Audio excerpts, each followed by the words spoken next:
Hello there, friends. This is Spencer Michaud, and today we're going to be talking about the astrology of November 2025. Hope that you're having a wonderful Saturday.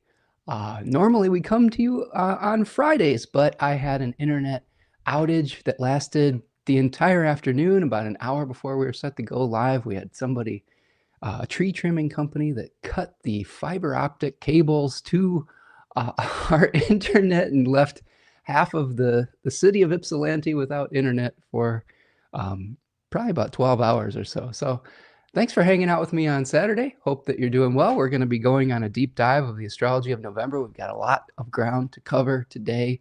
So I started a little bit early today so we can have the energy to get through it. We're going to be talking about lunations, moon phases, ingresses of planets into new signs. We've got a ton of solar phases with planets switching directions, going under the sun's beams. We've got out-of-bounds planets and malefic enclosures to talk about this month. All sorts of interesting stuff. We're going to be covering ground from the second decan of Scorpio all the way to the first decan of Sagittarius. So I hope that you'll buckle in. And then let me know where you're stopping in from today.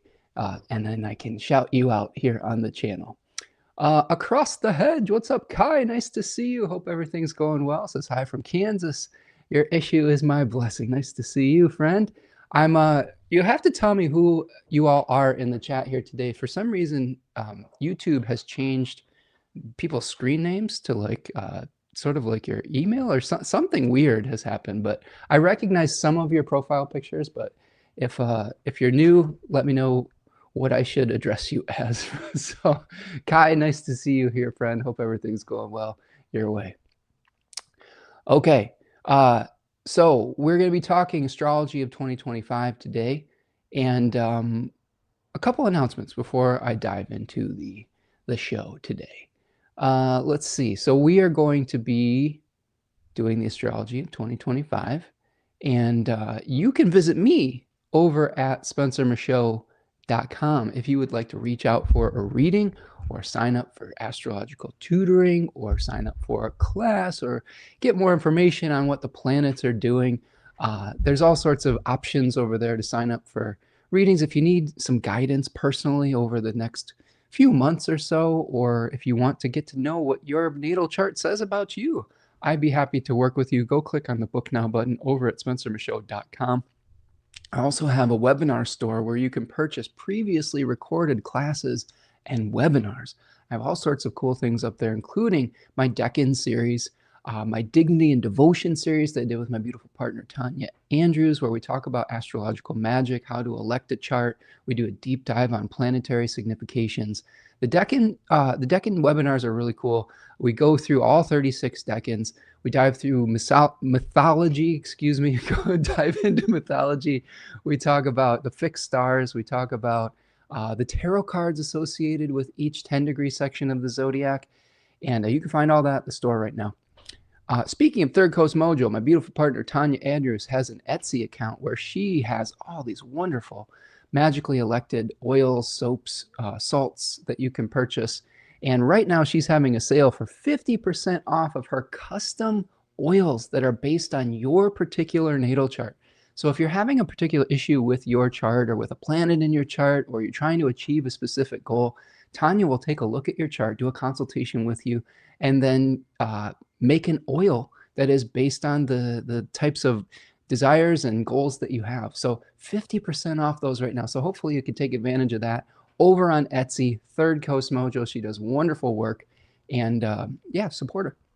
You can also sign up for my beautiful newsletter, the Spencer Michaud Astrology newsletter, where I update you on when I'm going live, which is really kind of important now when we have, like, little snafus with the internet. Now you can understand when we're going live. If the original time didn't work out, I usually give reminder emails when we're going live.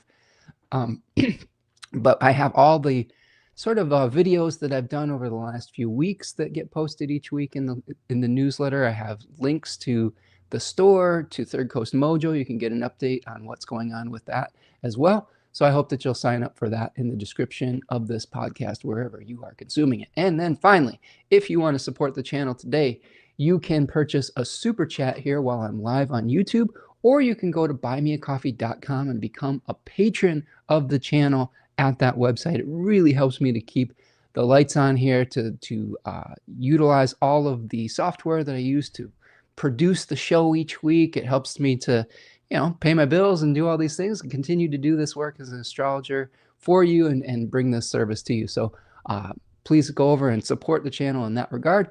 And thank you to everyone who is able to. All right, friends, let's talk about some big picture thoughts. We got Jody hanging out. What's up, Jody? Nice to see you. Hope you're doing well, my friend. Hope that you're feeling better this week. I know Jody had been feeling a little under the weather. Hope you're doing well. Okay, a couple big picture thoughts, friends. So November is a pretty active month astrologically. There is a lot going on. There are some details that you might not necessarily hear with other astrology programs. I tend to try to find some of the little nuances, some of the little details that other people might miss.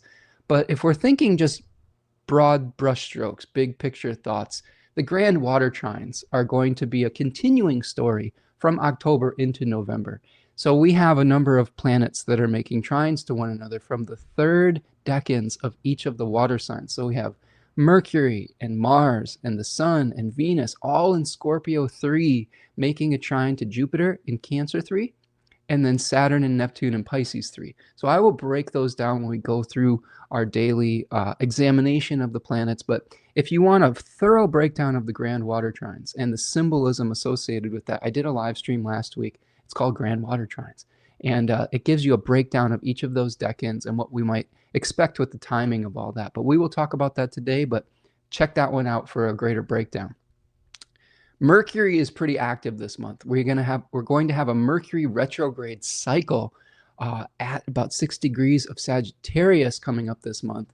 Mercury is also going to be enclosed by 2 malefics for a period of time. We'll talk about that. And then finally, by the end of the month, we have a new moon where Mercury is going to be cazimi in the third 10-degree section of Scorpio. So Mercury is going to retrograde.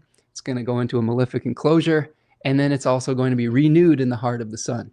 So active Mercury period. It's also going to be out of bounds for a period of time as well. So we will take a look at that as well. Both Venus, Mercury, and Mars are also going to go under the sun's beams this month and become invisible. Those are pretty interesting time periods where those planets are going into sort of like a furnace, right? The furnace of the sun to be renewed in the heart, right? All of these planets are getting ready for their own cazimi moments and renewals. Mercury is going to happen in November. Both Venus and Mars are going to cazimi in Capricorn in January. But pay attention to some of the messages that you receive regarding these planets and where they are in your chart, because when they go under the beams, it's going to sort of be a divine assignment that those planets are going to be working on potentially behind the scenes. We also have a number of planets changing direction this month. Uranus is going to retrograde back into Taurus. So we'll talk a little bit about some of the themes of Taurus 3, the third decan of Taurus. A lot of themes related to humility in the face of nature, of repairing something that maybe has fallen into damage through either our rashness or through just some force that is greater than us. Jupiter is going to retrograde in Cancer this month, and Saturn will be turning direct. And then finally, Mercury and Mars are both going to be moving out of bounds this month. So out of bounds planets are ones that are normally not functioning as they normally would. They're going outside the normal declination path of the sun related to the ecliptic. That's a fancy way of saying that they are going to be acting out of character. So Mercury, we might be firing off messages that we might normally not be delivering. We might be getting ideas outside the box. With Mars out of bounds, we might be expressing our anger in ways that we might normally do in polite society, I guess, what does that even mean anymore with the type of experiences we've been having lately? But I will break that down for you as well. But both Mercury and Mars will be going through its out of bounds phases, as well as Pluto. Pluto is still going to be out of bounds too. So those are some of our big picture thoughts. Javier is joining us today. What's up, Javier? Nice to see you. Hope you're doing well, my friend. Thank you for stopping by.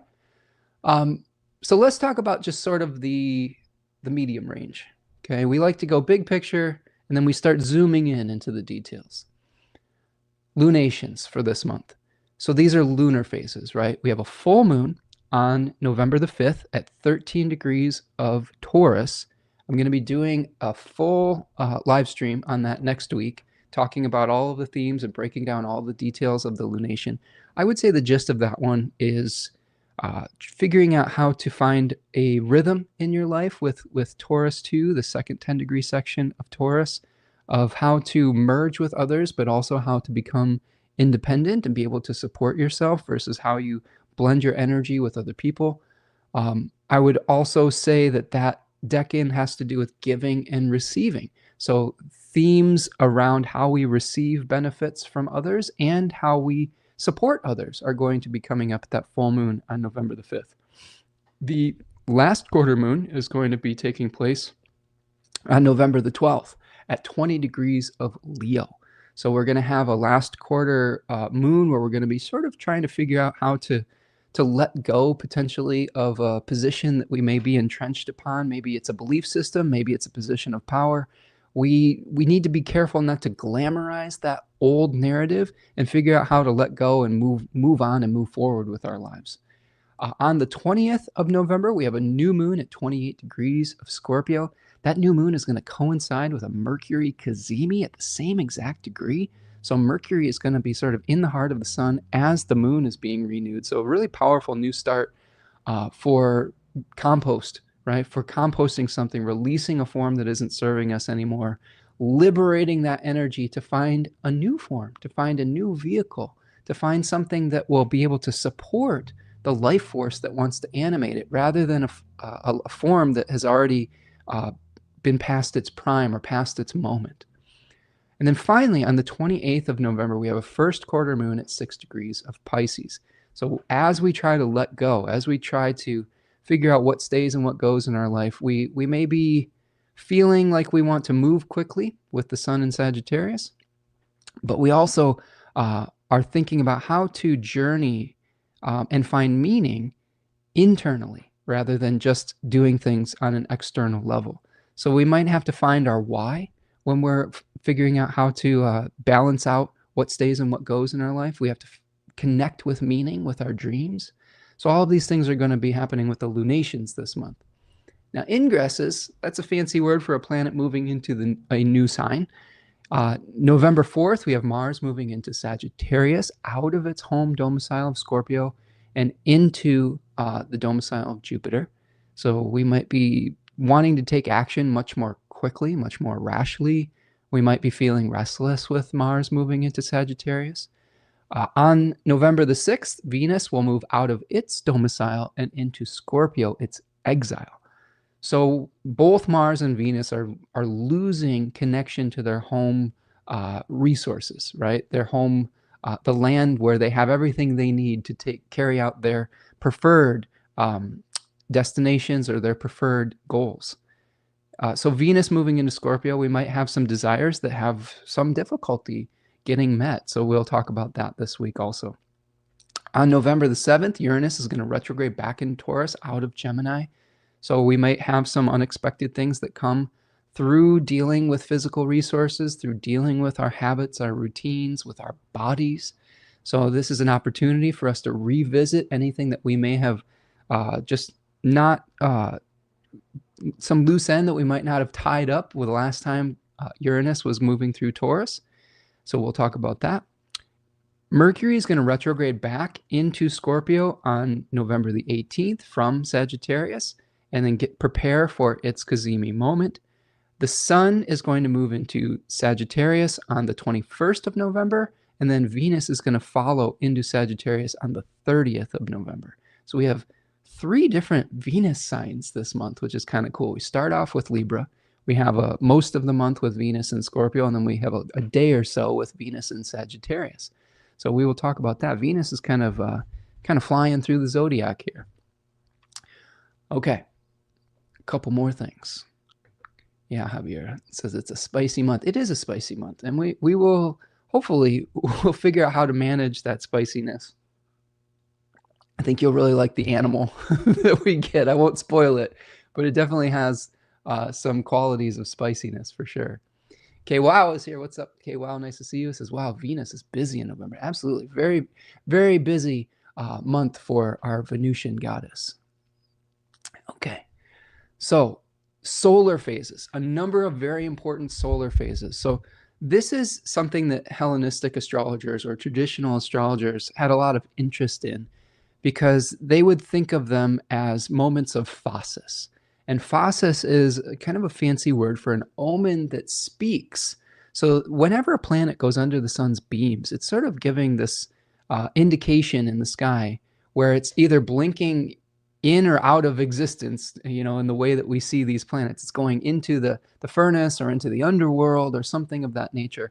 And a lot of these planets are going to be going into the beams of the sun where they become invisible. So if we take that and we extrapolate that out into what that might mean symbolically, a lot of these actions are going to be happening behind the scenes. So on November the 5th, Venus is going to go under the sun's beams at 28 degrees of Libra. So it's going to be doing shadow work, right? Mercury is going to station retrograde on November the 9th at 6 degrees of Sagittarius. And then, of course, it's going to move all the way back into Scorpio and go into its Cazimi renewal in the heart of the sun. On 11/11, Jupiter is going to station retrograde at 25 degrees of Cancer. So a lot of the questions we've been asking, especially around surplus versus scarcity, how do we create abundance in our life without diminishing others? That's one of Jupiter's superpowers in Cancer 3. Some of those questions might come back up for review. Maybe we've been trying to expand what we're doing, but we learn that it's actually at someone else's expense. We may have to review how we're going through that process. We could be also facing a scarcity where we have to review our resources and say, well, what do we really need in our life? How do we increase that which we are lacking? Mercury is going to retrograde under the beams of the sun at 5 degrees of Sagittarius on November 12th. So again, Mercury is going to be doing that shadow work, going into the underworld in its psychopomp phase. Mercury was said to be a guide of souls to the land of the dead. So this is something symbolically where I think that we're revisiting our past, we're revisiting our own intuitive understanding, our own thoughts, our own memories, rather than when Mercury is going under the beams when it's direct. Sometimes we're getting ideas from the external world, from Olympus, right, with Hermes visiting Olympus, visiting Zeus, and getting a message from the divine. In this case, it's probably something that comes up from our past. So pay attention to some of the dreams and memories that you might receive around this period of time. Mars is going to move under the beams of the sun at 6 degrees of Sagittarius on the 13th. So in the span of a week, 3 planets become invisible. So a lot of behind the scenes work that we're going to be going through. And Mars is going to be, these planets, when they go under the beams of the sun, were said to be in traditional astrology like an old person taking to their sickbed, because they're getting ready to be renewed. They're having all of the old cycle burned off, the forms burned off, so that they can be liberated from that old form, and then they can plant the seed for renewal. Now, this renewal process for these slower moving planets might take a little bit, right? It's going to take probably to the beginning of January. So we're going to go through a period of time from November to January where we're really going through the skin shedding process like a snake does, which is fascinating because we're in the year of the snake. So at the end of this snake period, we've been preparing to shed this skin. Our eyes have glossed over and gotten foggy. The skin isn't comfortable anymore, and we're like, all right, we finally have to bust out of this, because if we stay too enclosed in the old skin that really isn't giving us any benefit, we can start to feel stuck, right? And this is an opportunity for us to really go into a period of renewal in our lives. The aforementioned Mercury Cazimi, the retrograde inferior conjunction, which is the retrograde conjunction of Mercury, is going to happen on the 20th of November at 28 degrees of Scorpio. About a week later, Saturn is going to station direct at 25 degrees of Pisces. So our understanding what kind of sacrifices we might need to make to achieve our dreams, and how to become responsible with the wild swings of emotions that we might be experiencing in the months ahead are going to be important with Saturn stationing direct. On the 27th, the same day, Mercury is going to emerge as the morning star at 20 degrees of Scorpio, the same place that it is going to station direct on the 29th of November. So it's going to emerge first and then station direct. When Mercury emerges from under the beams, a lot of the work that we've been doing behind the scenes starts to become visible. So that is an important moment of saying, okay, I've been doing this work. I've been having these communications behind the scenes, and now I'm going to start to see the results out in the physical world or out in the public world. So those are our solar phases. Out of bounds planets and enclosures. Really interesting coming up with that this month. So I explained out of bounds planets a little bit earlier, but just a review with that. This is when a planet is moving outside of the declination, or how far north or south of the ecliptic these planets are moving. The ecliptic is sort of the normal path of these planets and of the sun, and how far the sun is going to go above and below that imaginary line that divides the sky, right? So usually the sun follows, well, not usually, the sun follows the same path. I believe it's 23 degrees and about 26 minutes either north or south of that ecliptic. And when a planet goes out of bounds, it is traveling outside that normal path that the sun would travel over the course of a year. And symbolically, that means that that planet is moving outside of the rule of the king, right? In ancient astrology and ancient culture or civilization, they associated the sun with a deity and with the ruler of a country. And when these planets are moving outside of the dominion or the domain of the king, they are said to be acting under their own power. So these planets could be more extreme versions of themselves. They could be acting outside of the normally socially acceptable way.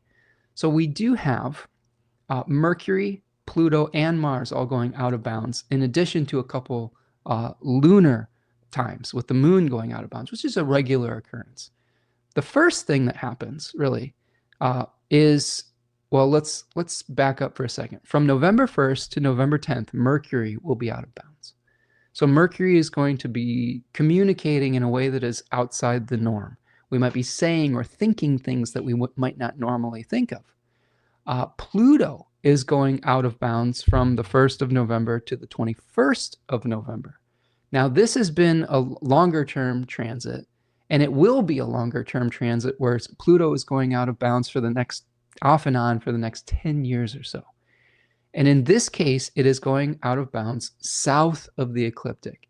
And there's this beautiful book by Rosie Finn called Persephone's Revolution that I highly recommend. I believe Gray Crawford did an interview with Rosie recently, who was one of his teachers. And it talks about the macrocosmic societal changes that happens when Pluto goes out of bounds.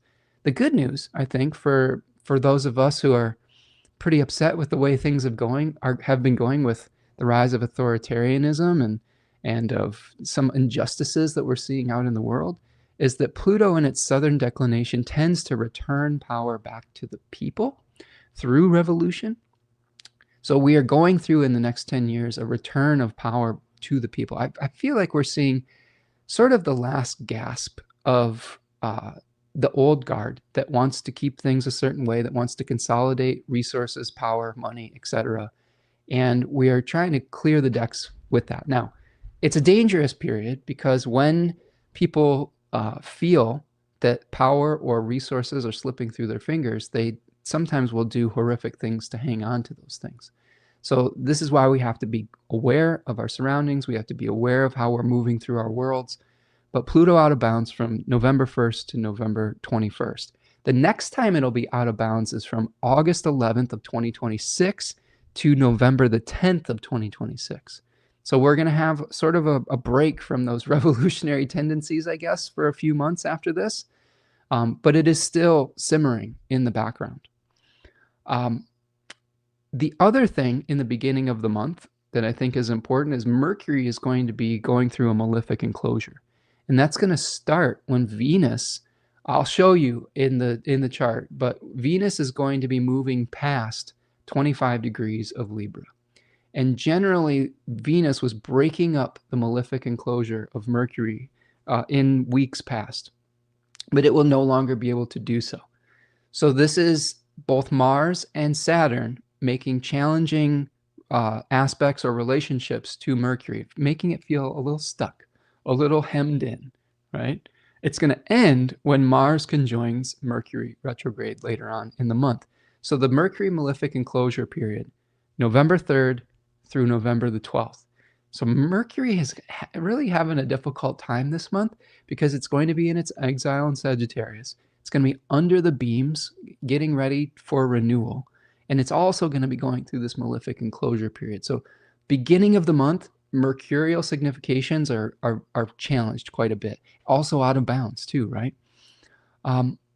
So then for the rest of the month, we have the moon going out of bounds from November 5th to November 9th, a fairly regular occurrence, but important to note because sometimes we will feel like pushing our bodies too far, or our bodies have been pushed too far. Sometimes it will lead to emotions and memories that come up where we're feeling just like, why do we feel just so mushy right now? And you look and the moon's out of bounds, like, oh, okay, moon's out of bounds. Maybe I shouldn't trust that these feelings are going to be permanent, right? They can help us to understand when we're going through a period of time that feels extra emotional. The moon's also going to be out of bounds from November 18th through November 24th. So the 5th through the 9th and the 18th through the 24th.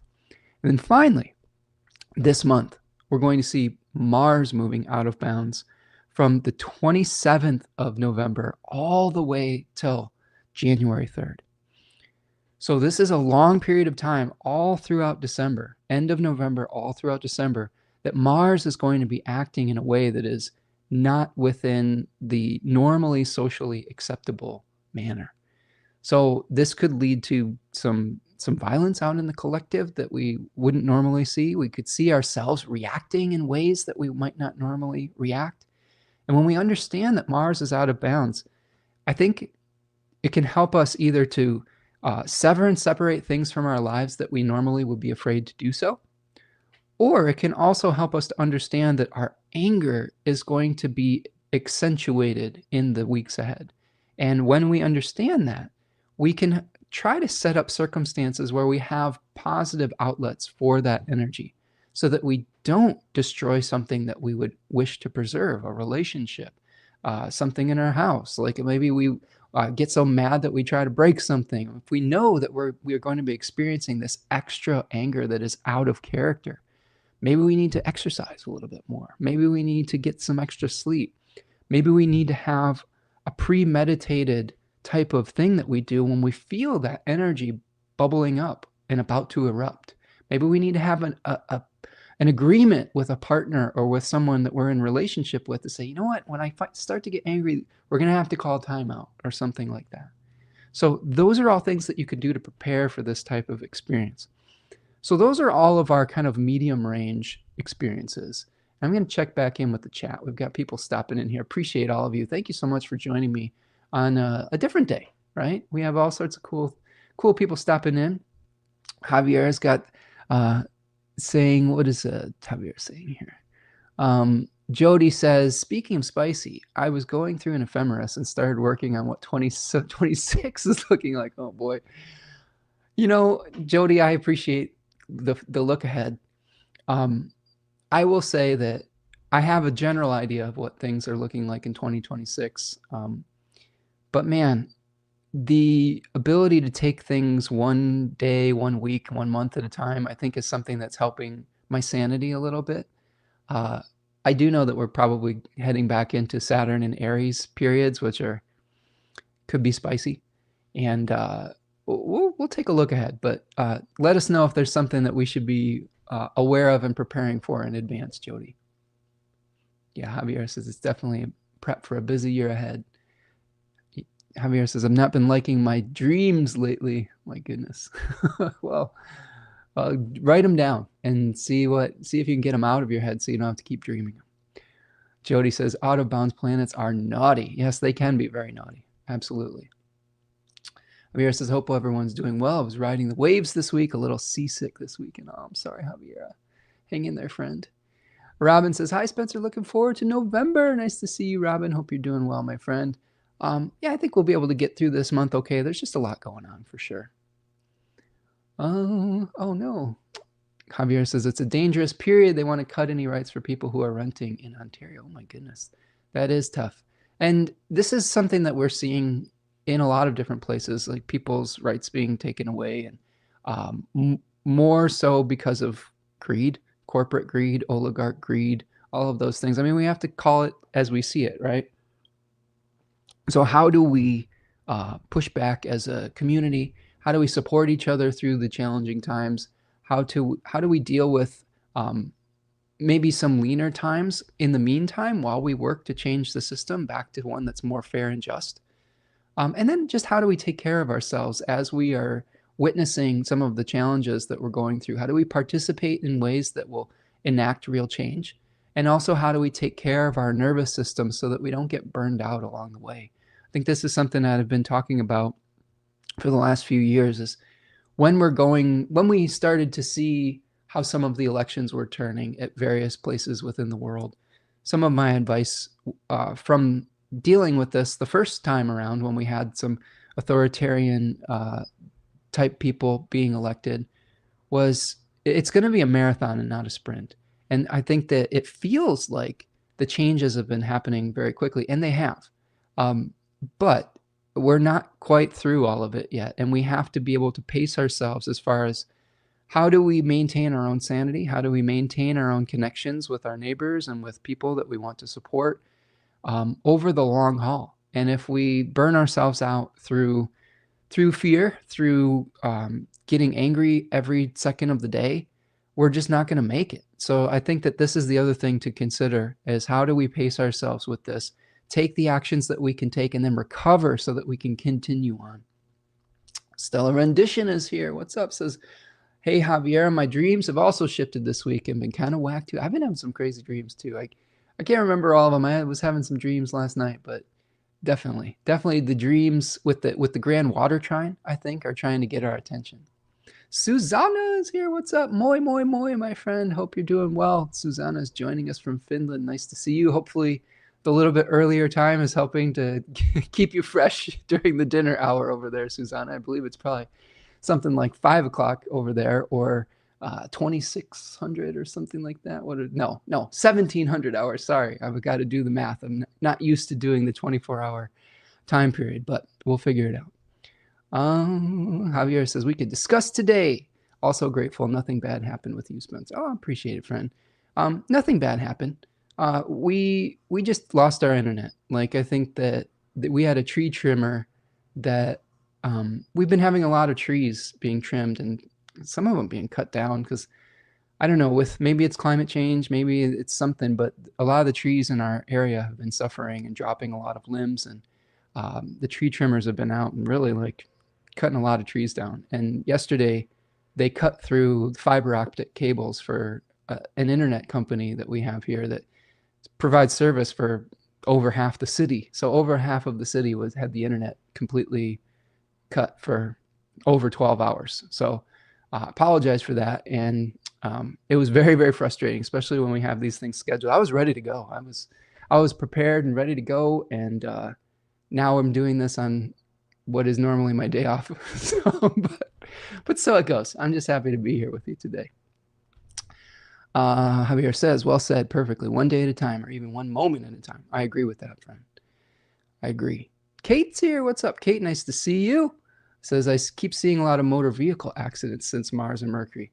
Yeah, that's the other thing, Kate. Like my partner's car, or I guess our car, we only have one vehicle at this point, was making some weird noises this week too, and we had to take it to the service shop, and about almost $300 later, here we are. The car is fixed, but not great. So, if you guys want to donate to the car fund with those super chats today, don't be shy.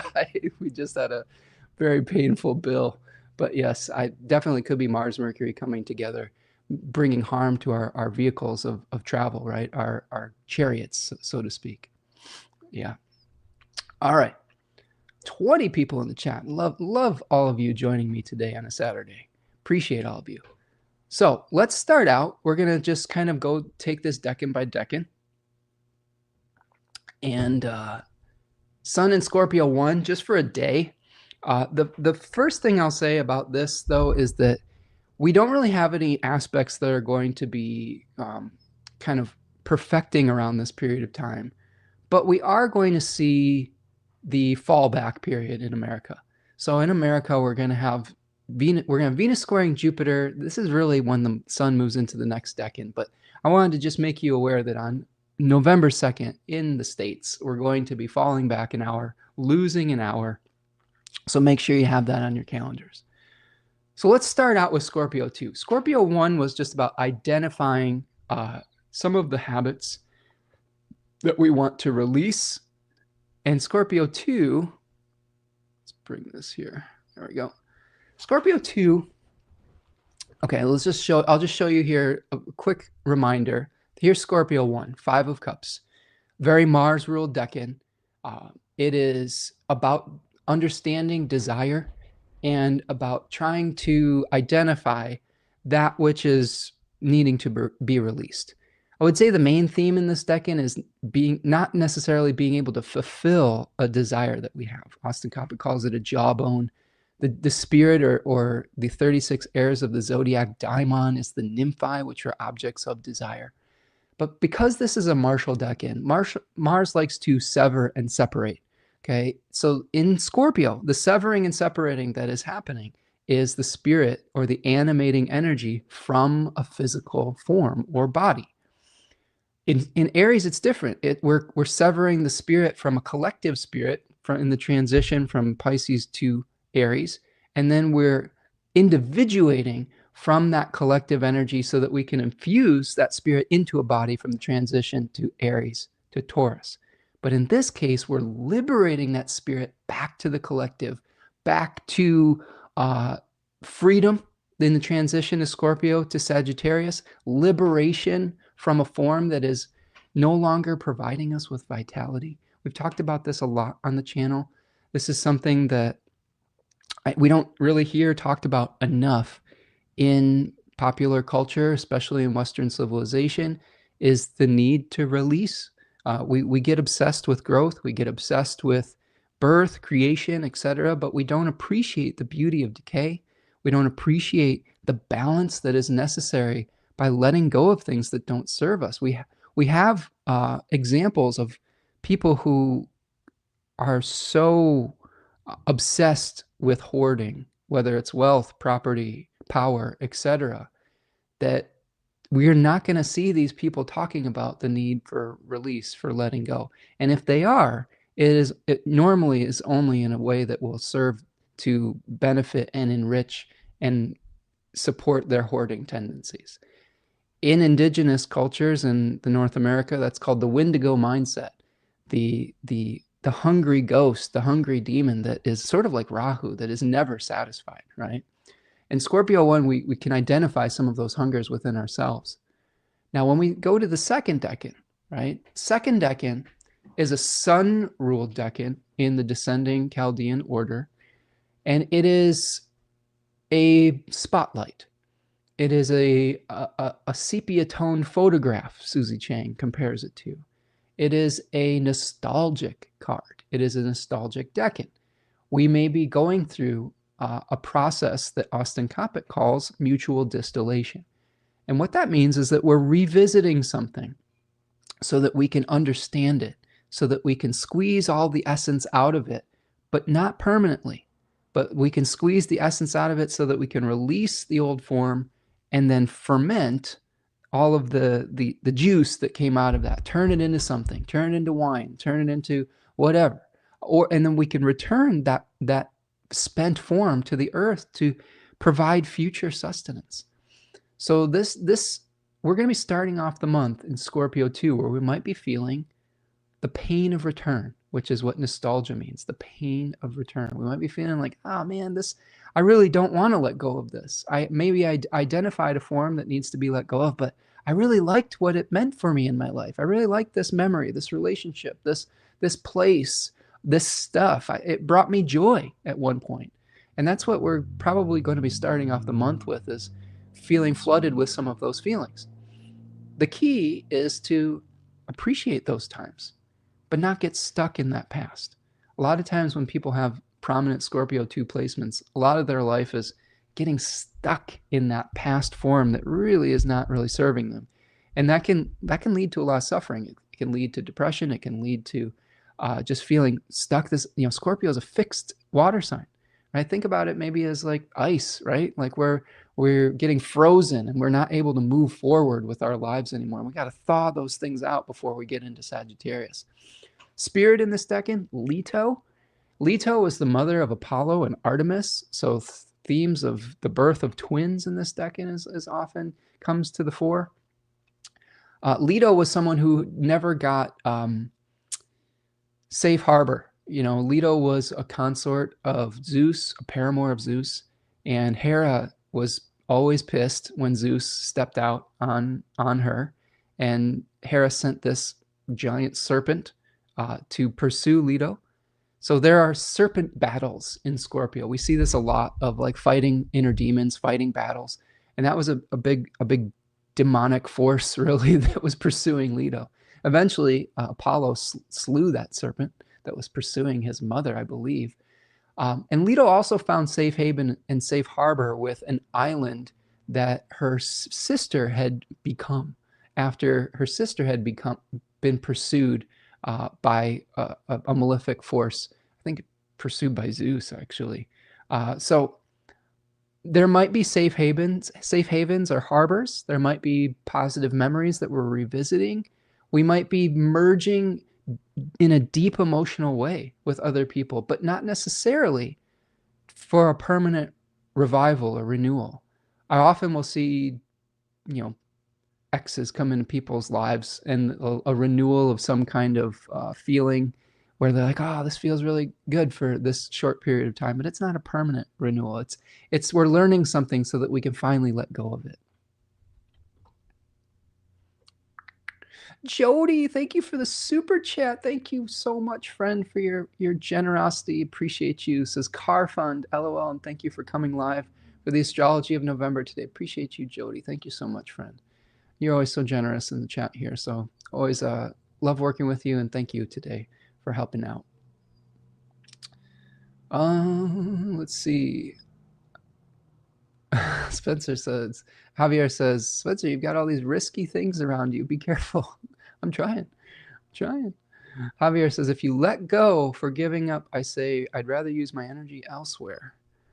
Says, sorry, I meant people view it as giving up.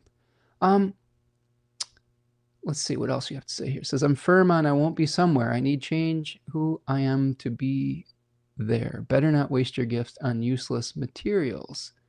Okay. No past people. There you go. So, Javiera, knowing when to hold them, when to fold them is important, right? Sometimes knowing when to leave a situation is the most mature and best choice within that.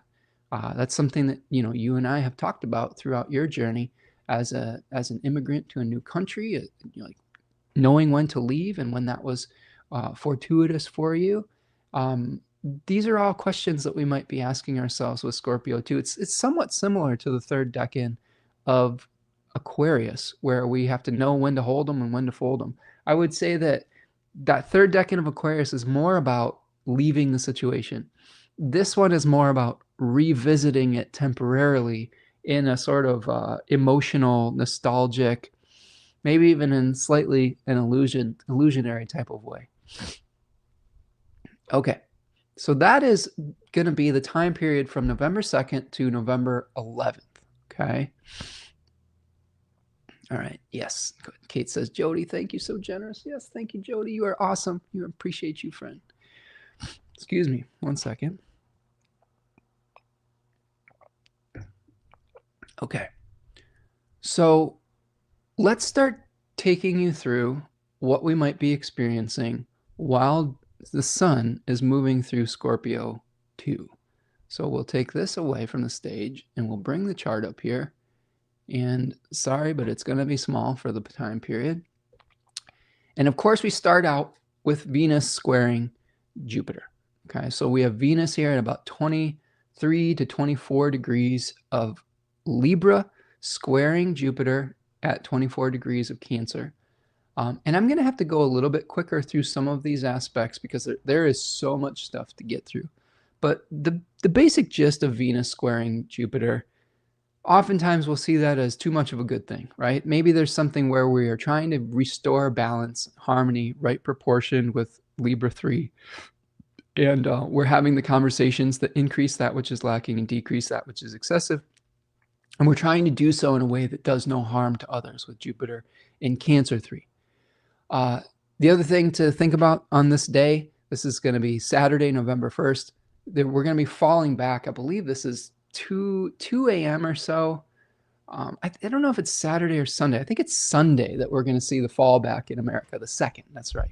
So Sunday, November the 2nd, you're going to wind your clocks back, which I got to tell you, friends, that is one of the worst times in my life because I'm such a creature of habit that my whole circadian rhythm gets screwed up when the clocks change. I wish they'd just decide on one and keep it the same, but those are things that are somewhat out of my control. And when that is the case, you have to make adjustments. So that's the first aspect that we're experiencing. Okay. The next day, November the 3rd, and I'm going to go forward to November the 3rd here for you. We have Mercury entering its malefic enclosure. So let me show you here what we're dealing with our malefic enclosure. So here's Mercury at about 4 degrees of Sagittarius. And we have Mars making a bodily aspect to Mercury. Okay, it's about to conjoin it. So it's enclosing it in from one side, from the kind of bodily conjunction sort of area. And then we have Saturn casting its ray on the other side of Mercury. So this is like kind of a combo. Like this is one where it's sort of hemmed in from one side with Mars, and it's hemmed in with the ray of the planet for Saturn. So one of the things that Mercury can show us in Sagittarius 1, first of all, Mercury has decanic dignity in Sagittarius 1. So it has a secret superpower there. One of the superpowers is speed, right? Being able to fire off a message really quickly, being able to move quickly. Susie Chang talks about in her book using the image of the 8 of Wands, okay? The 8 of Wands, which we will talk about later on today. But it's an image of 8 wands just flying through the air. And she uses that imagery to move her baggage through an airport quickly, swiftly, right? So what happens, though, when Mercury is moving into malefic enclosure from that space and is slowing down to station retrograde and go under the beams of the sun? Well, a planet that would love to move quickly, that would love to share its belief systems with others with contagious enthusiasm, is going to be forced to slow down. Okay. We have Mercury making an opposition to Uranus. We have Mercury going under the beams of the sun, taking to its sickbed. All of those signs point towards you can't move forward with the type of speed that you desire in the moment. There are factors that are bigger than you, that are outside of your control. There is sort of this, Saturn energy of needing to be realistic about your dreams. We talked about dreams today. Think about dreams not just from the dreams that we have when we're sleeping, but the dreams that are guiding us, our belief systems that are guiding us. We may have to start being realistic about what is possible and what isn't. We're also having Mars hemming this in, saying, you know what, this is, you may be moving too quickly. You may be needing to sever some old form that isn't serving you anymore. So it's not going to be a super long period of time, probably about, less than 10 days, about 9 days, Mercury in that malefic enclosure. But try to be patient with mercurial significations. Be patient with your communications. Ask questions rather than making declarative statements. The declarative statements that you make could get you in trouble around this period of time. Be careful with commerce, with buying things, right? This is something where we're selling things. if you could buy something that needs to be returned during this period of time, you could want to go out and do it really quickly and plunk your money down and then find out that there's a better option or that you don't have the resources you thought you did. So these are all indications of taking it slow, okay? Mars will also be trining Neptune during that time period. So we might be desiring to move quickly, but we might be under some kind of illusion, right? We might be under the illusion that we can take action when really we need to gather more information. Susanna says, I also hate having to move the time back and forth. It's tough for many people. Yeah, because, you know, Susanna, you and I are both people that I think are really in tune with the seasons and with nature. And nature doesn't have, the time is an imaginary construct, right? We're trying to wake up when the sun comes up. I wake up when the sun comes up. So that means that I automatically have to wake up an hour earlier because my body is tuned to that light rhythm. Now, that wouldn't be a huge problem if we didn't have events that took place later at night. So the event that you have to attend at 8 o'clock at night now is like 9 o'clock at night to your body. That's when it becomes really difficult, is when you have to make those adjustments because society is going to keep doing things at their arbitrary times that they've determined, but our bodies are tuned to the light of the seasons, and that's frustrating for sure. And it takes months to get your body in tune with that. I mean, I've been trying to sleep in a little bit, just so that when I wake up, it's not like crazy early. But that has its own challenges, right? Kate says, this sounds like a pileup for accidents. Potentially. Mercury in that malefic enclosure. I think that's another good warning for people, Kate, is to slow down when you're traveling. Don't fall victim to road rage or something like that. Don't try to get where you're going so quickly that you end up not getting there at all. I think this is ways that we can give ourselves more time to get to where we're going. I know as a young person, and someone who was probably dealing with a little bit of attention challenges as a younger person, I would try to do a million things before I left the house. And that always was making me chronically late. And I had to learn that, man, I have to leave my house earlier than I think so that I don't have to try to rush to where I'm going.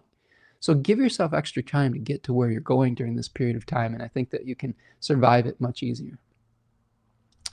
Javier says, I think because it messes with everyone, people meet me where I am on the regular. Oh, with the time change? She says, my sleep follows my emotions. Yeah, I mean, here's the thing. Like, we're always going to have some of those challenges that come up when our rhythms and routines get disrupted, for sure. Okay, let's move forward to the 4th. On November the 4th, Mars is going to enter Sagittarius and immediately oppose Uranus. Another very important symbol for taking our time, right? So now we have this opposition between Mars and Uranus. It will probably echo some of the challenges that we experienced when Mercury ingressed into Sagittarius at the end of November. It has yet to do so as I'm recording this, but be careful about feeling electric waves or shocks. Mars-Uranus is one where we could see violence that erupts or some kind of accidents like Kate was alluding to that could erupt in our lives. Again, whenever I see Mars-Uranus aspects, I often tell people, slow down, take your time, think before you act, take 1,000 deep breaths before you pop off on somebody. Like, there are mitigating ways to navigate these types of transits gracefully. And Mars moving into Sagittarius is going to speed everything up. You know, again, once we've liberated that energy from Scorpio, it wants to find a new home, right? The other thing that I would say to be very wary of around this period of time, Sagittarius 1 has a daimon or spirit in it called Loimos, and Loimos was the god of plagues. So this could also be an indication of needing to take extra good care of yourself when it comes to your health. We could see a boost in like some of the numbers as far as sicknesses going around. So take care of yourself. If you go into a really crowded space, maybe wear your mask. Make sure that you have all of you're up to date on all of your medical attentions that help to mitigate those things. And maybe avoid crowds for a little period of time. This is coming from a 12th house sun hermit, so I know that that can be a luxury sometimes, but if you know that the astrology is talking about this, you can prepare in advance. Javier has a question. Says, I was going to ask, do you think, as an example, your internet going down, would this be a Uranus transit? Potentially, Javier. I will say that the aspect that I was experiencing this week was Mars conjoining my natal Uranus at 21 degrees of Scorpio. So that seems to track, right? I was cut off from the internet while Mars was transiting over my Uranus. So yes, I guess you could say from that regard, it could also be that. Okay. Yeah, and Mars is opposing, Javier is pointing out that Mars is opposing Uranus before going retrograde. So if we are trying to maneuver through this transit, we may have to backtrack some things that happen. We have to deal with some of the challenges around it if we move too quickly. So be careful of that. Okay, moving forward. Moving on. We are going to have the full moon in Taurus 3 happening. I'm going to move. Let's just go right to it. So on November the 5th, full moon in the second 10-degree section of Taurus, 13 degrees of Taurus. 13 degrees is actually on a fixed star called Menkar as well. Menkar is the mouth of Cetus, the whale, the constellation Cetus. I have the midheaven on this fixed star. My experience of it is one of being very tuned in to the collective zeitgeist. I will often have intuitions with the moon here as well about, I don't know, if it's trends or things that are happening in the collective, or a famous person's, birthday has come up or something like that, and I didn't really know about it, but I start thinking about them, or I start wanting to engage with their material, etc. So this full moon has a sort of secret signification of really sort of being swallowed up by the zeitgeist or the tides of the time. So be careful about getting caught up in the waves of, I don't know, emotions that people are dealing with the grand water trines, and make sure that you're still being able to think for yourself and not getting caught up in the collective fears or the collective outrages or something of that nature. Just from a decanic perspective, 13 degrees Taurus is in the second decan of Taurus, and that is talking about rhythms and routines. I find that very interesting because we were talking about the time changes and how that really affects those of us who have a lot of circadian rhythm issues, or that are very much in alignment with the seasons and the light of the seasons. So this might be something where we're making adjustments to our routines. The second decan of Taurus, the spirit in that decan is the Horai, which translates to the seasons. One thing I've learned having the moon in this decan, it's a moon-ruled face, right? Being able to do just enough for the time period is important. Not doing too much one day or too little the day. It's learning how to pace yourself. So this full moon could have us wanting to revisit something, but we have to pace ourselves with it. We have to find the right routines. We have to balance out giving and receiving, rather than this merging with others in this emotional way that could be too intense, right? Sometimes we might have to come back into our own bodies, back into our own consciousness. That intense merging to squeeze all the essence out of that old form might be a little bit too much. So this could be where the balancing factor comes and is involved here. This lunation is going to be hosted by Venus in Libra, so a really positive placement for Venus, although it will be in aversion to the full moon. It does have a secret Hellenistic technique or relationship called like and girding, which means when a planet is in its own sign, it can also provide for a planet in its other sign that it rules. So there will be a secret line of communication between Venus and the lunation. I will do a full breakdown of this full moon next week to prepare you for it.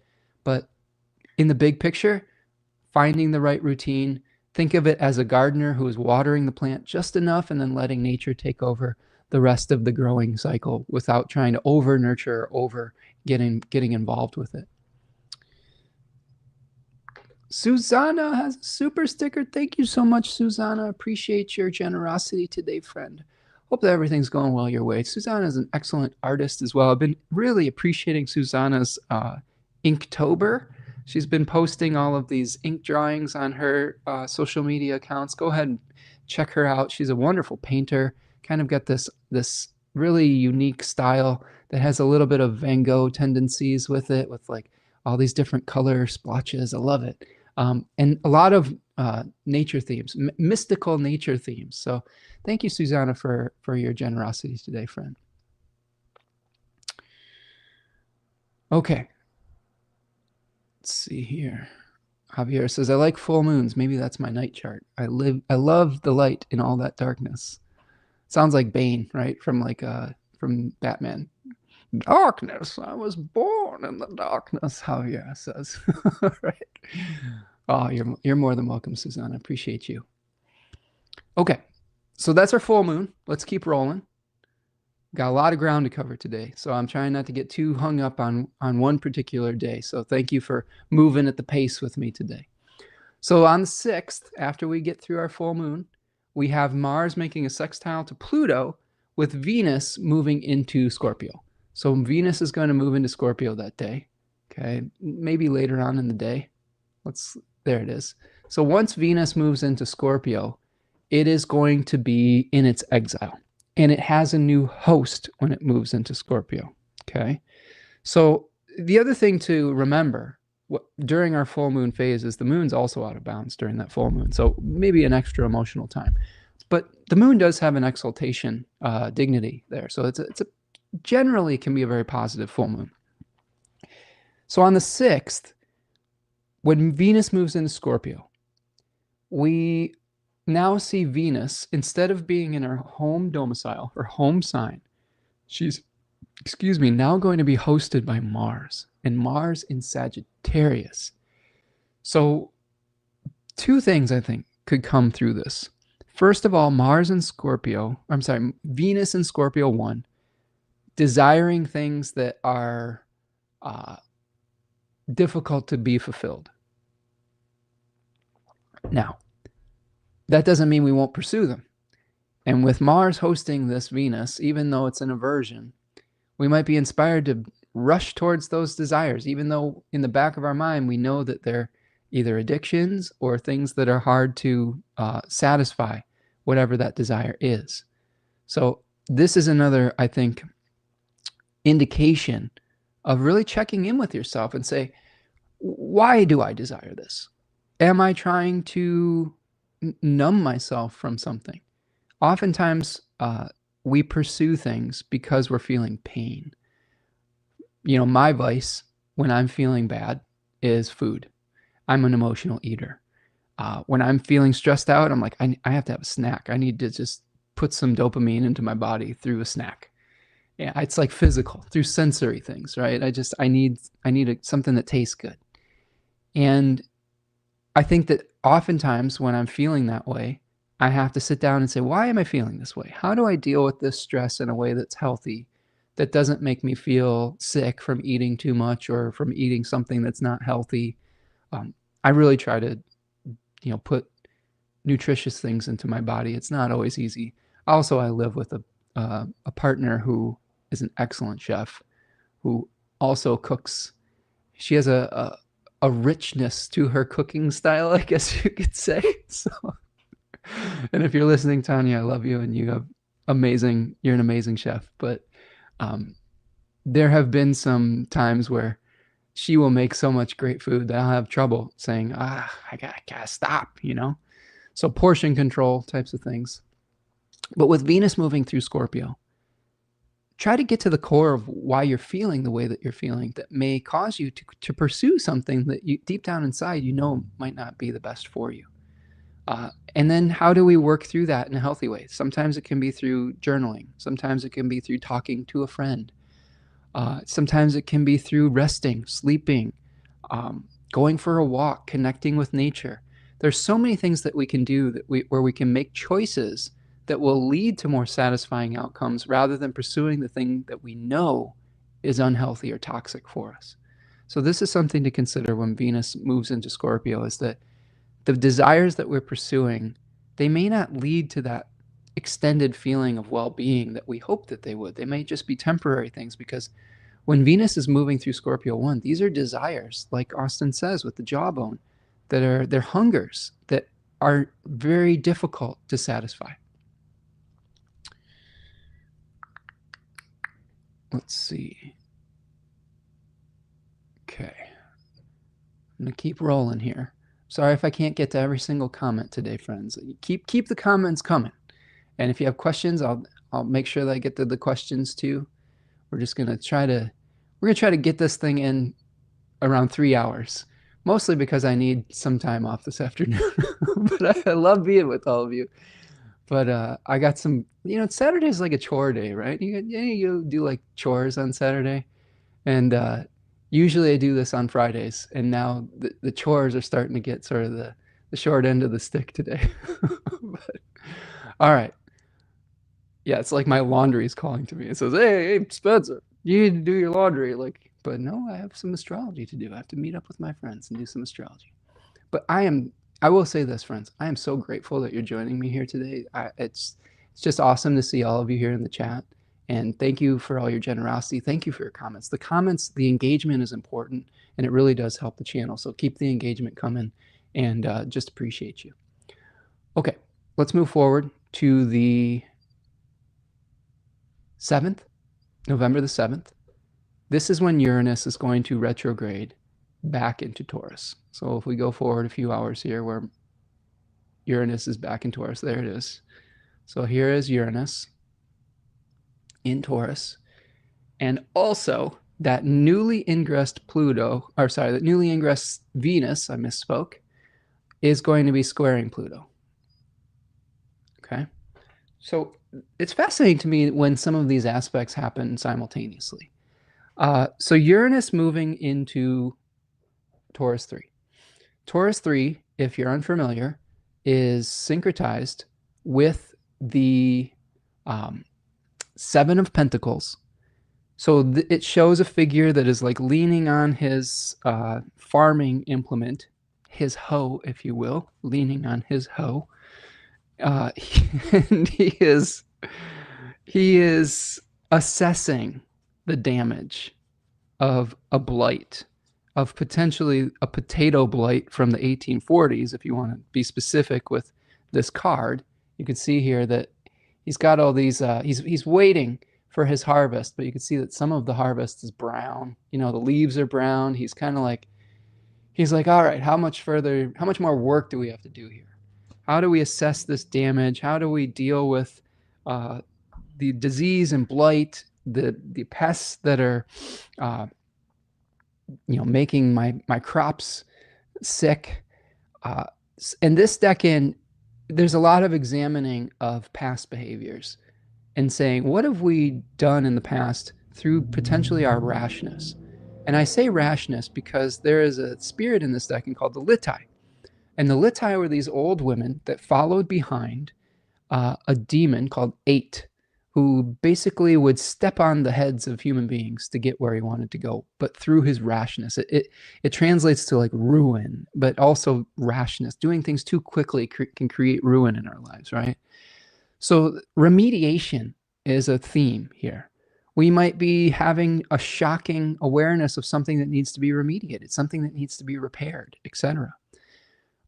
The thing that I noticed that came up quite a bit with Uranus, a more transpersonal planet, transcendental planet, a social planet, is when Uranus was moving through Taurus 3, there was a lot of talk about natural disasters and storms, floods, fires, etc.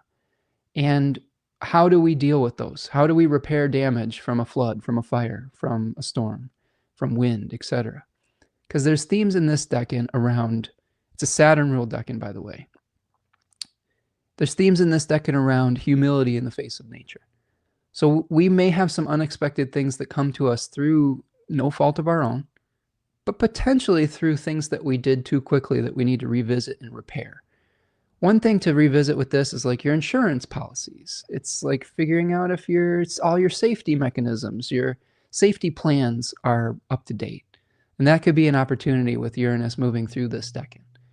Now, the Venus-Pluto square, Venus is moving through the decan associated with grief, with loss, with unfulfilled desires, or desires that are difficult to fulfill.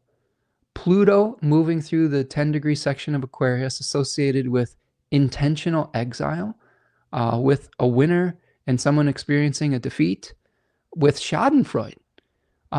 We may be feeling that we're not getting our needs met within the collective because people are being ostracized, people are being exiled.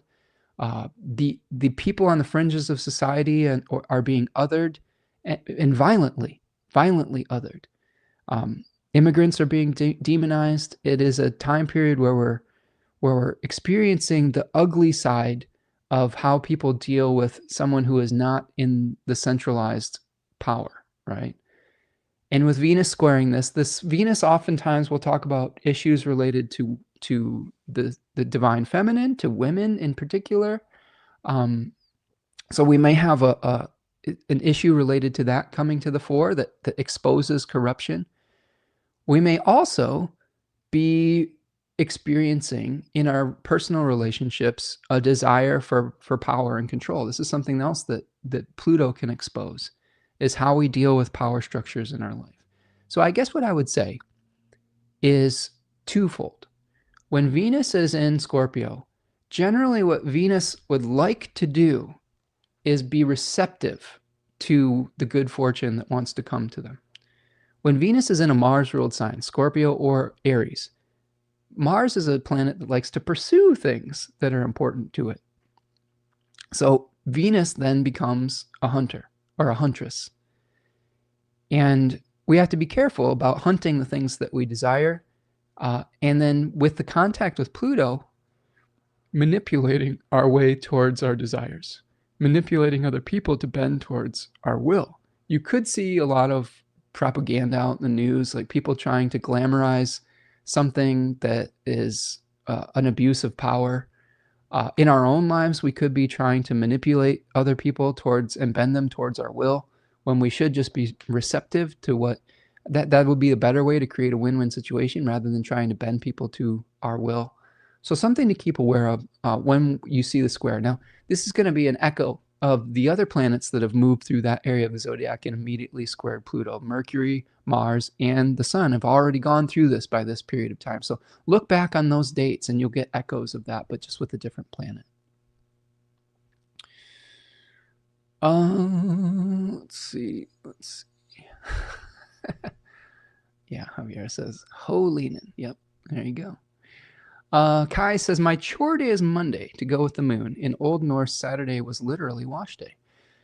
Yeah, I mean, we all have different rhythms, right, in our lives.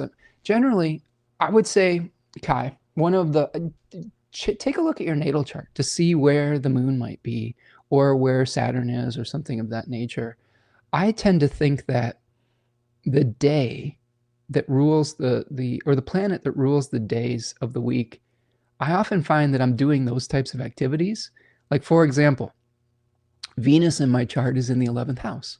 So I like doing my interactions with large groups on Fridays, right? Like I like doing my live streams on Fridays where we're having these long conversations because Venus is in my 11th house, the house of good spirit, good fortune.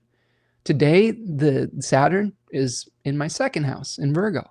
And normally I would be doing kind of like the Saturnian stuff, you know, the second house stuff, the Virgo detailed work. I like to do my classes on Mondays because the moon is in my 10th house. So I think that there's a way to kind of schedule around your own natal chart and find a rhythm that works for you. So, I mean, it's always fascinating to see some of those interesting little connections that come. Javier says, Saturn day, screaming, your responsibility's done, bro? Yeah, that's true. And Saturn, in different spiritual traditions, Saturn was either a day of rest, but in the way that, our society here, like, we think of it as a day to take care of our responsibilities. Jody says, here in the United States, we're being exposed to so much corruption and nothing is being done about it. It is so flagrantly present with no remedy in sight. Very frustrating. I agree 100%, Jody. And I was feeling a lot of that frustration this week too. I think we're seeing a lot of that with all the squares to Pluto recently from Scorpio. Things being torn down, like literally the White House being torn down, which that one, there have been so many things that have gotten to me over the course of the last few months, years, etc. That one, as someone who appreciates history, who appreciates preservation of history, that one really got me pretty angry this week for a number of reasons. Like, first of all, that house belongs to the people, and it is a symbol of collective values. And we can make arguments about the history of that house itself and the history of our country, etc. But just the brazenness of bending it to serve a personal will versus a collective will. It's tough. It's tough to see symbolically what that means for the collective. There's been a part of me that's like, well, maybe, after this individual is gone, that we'll be able to recover some of the ideals that have been tossed into the garbage, like kindness to one another and taking care of each other and collective values. But when physical symbols of those are destroyed, those are hard to get back. It's hard to repair that. It's hard to restore that. Same thing with our land, with our national parks. And when people destroy these beautiful, spaces, it's hard to recover. That takes a long time to do so. It is an interesting symbolic exercise on impermanence and symbolic exercise onto where we might be as a country, seeing the destruction of a symbol of national collective values. But yeah, I'll have to meditate on that more. But yeah, there's a lot going on right now where people are really being harassed, and the authoritarian boot has been really severe on people's necks, and it's really, really horrible to see. And if you've been experiencing any of those challenges, my heart is going out to you, and I'm trying to figure out how to be part of the solution and taking one day at a time with that. But resistance is interesting, isn't it? And how do we resist when the powers that be feel overwhelming? Sometimes we do that just by talking about it here today and how we're feeling and the sadness that we're experiencing through that, and the sadness that we witness with corruption. Sometimes that catharsis can be valuable. Okay. Kate says, every day is my chore day. Well, that's sort of par for the course, isn't it? Javier says, I agree. I like planning therapy sessions on Wednesday since I'm a Gemini sun and Virgo moon. Well, there you go. I like that. Kate says, I'm sitting in a mess from kids having a Nerf battle. Oh, well, Nerf battles are better than regular battles, right? And sleepovers. All I can do is bring myself to pair socks together. Well, here's what I like to do. I don't know how old your kids are, Kate, but one of the things I like to teach my kids, or my daughter, who's now 21 years old, is you make a mess, you clean it up. So make them clean it up. And this is a way to, and I know that's easier said than done, but I was a firm believer in natural consequences. So, healthy boundaries, Kate, healthy boundaries. And you're teaching them the discipline of, like, when they take something out, they put it back. Everything has a space. And what you're also teaching them in that regard is respect for you and your time and your energy. And I don't know, if they're super young, that's hard to do. But when they're super young, what I would do is I would make it a game. We had the song that we would sing. It's like, clean up, everybody does their share. Clean up, it's clean up time. And you make it a game. You make it fun. If they're teenagers, well, they kind of just have to learn that mutual respect of a family, it takes everyone's part.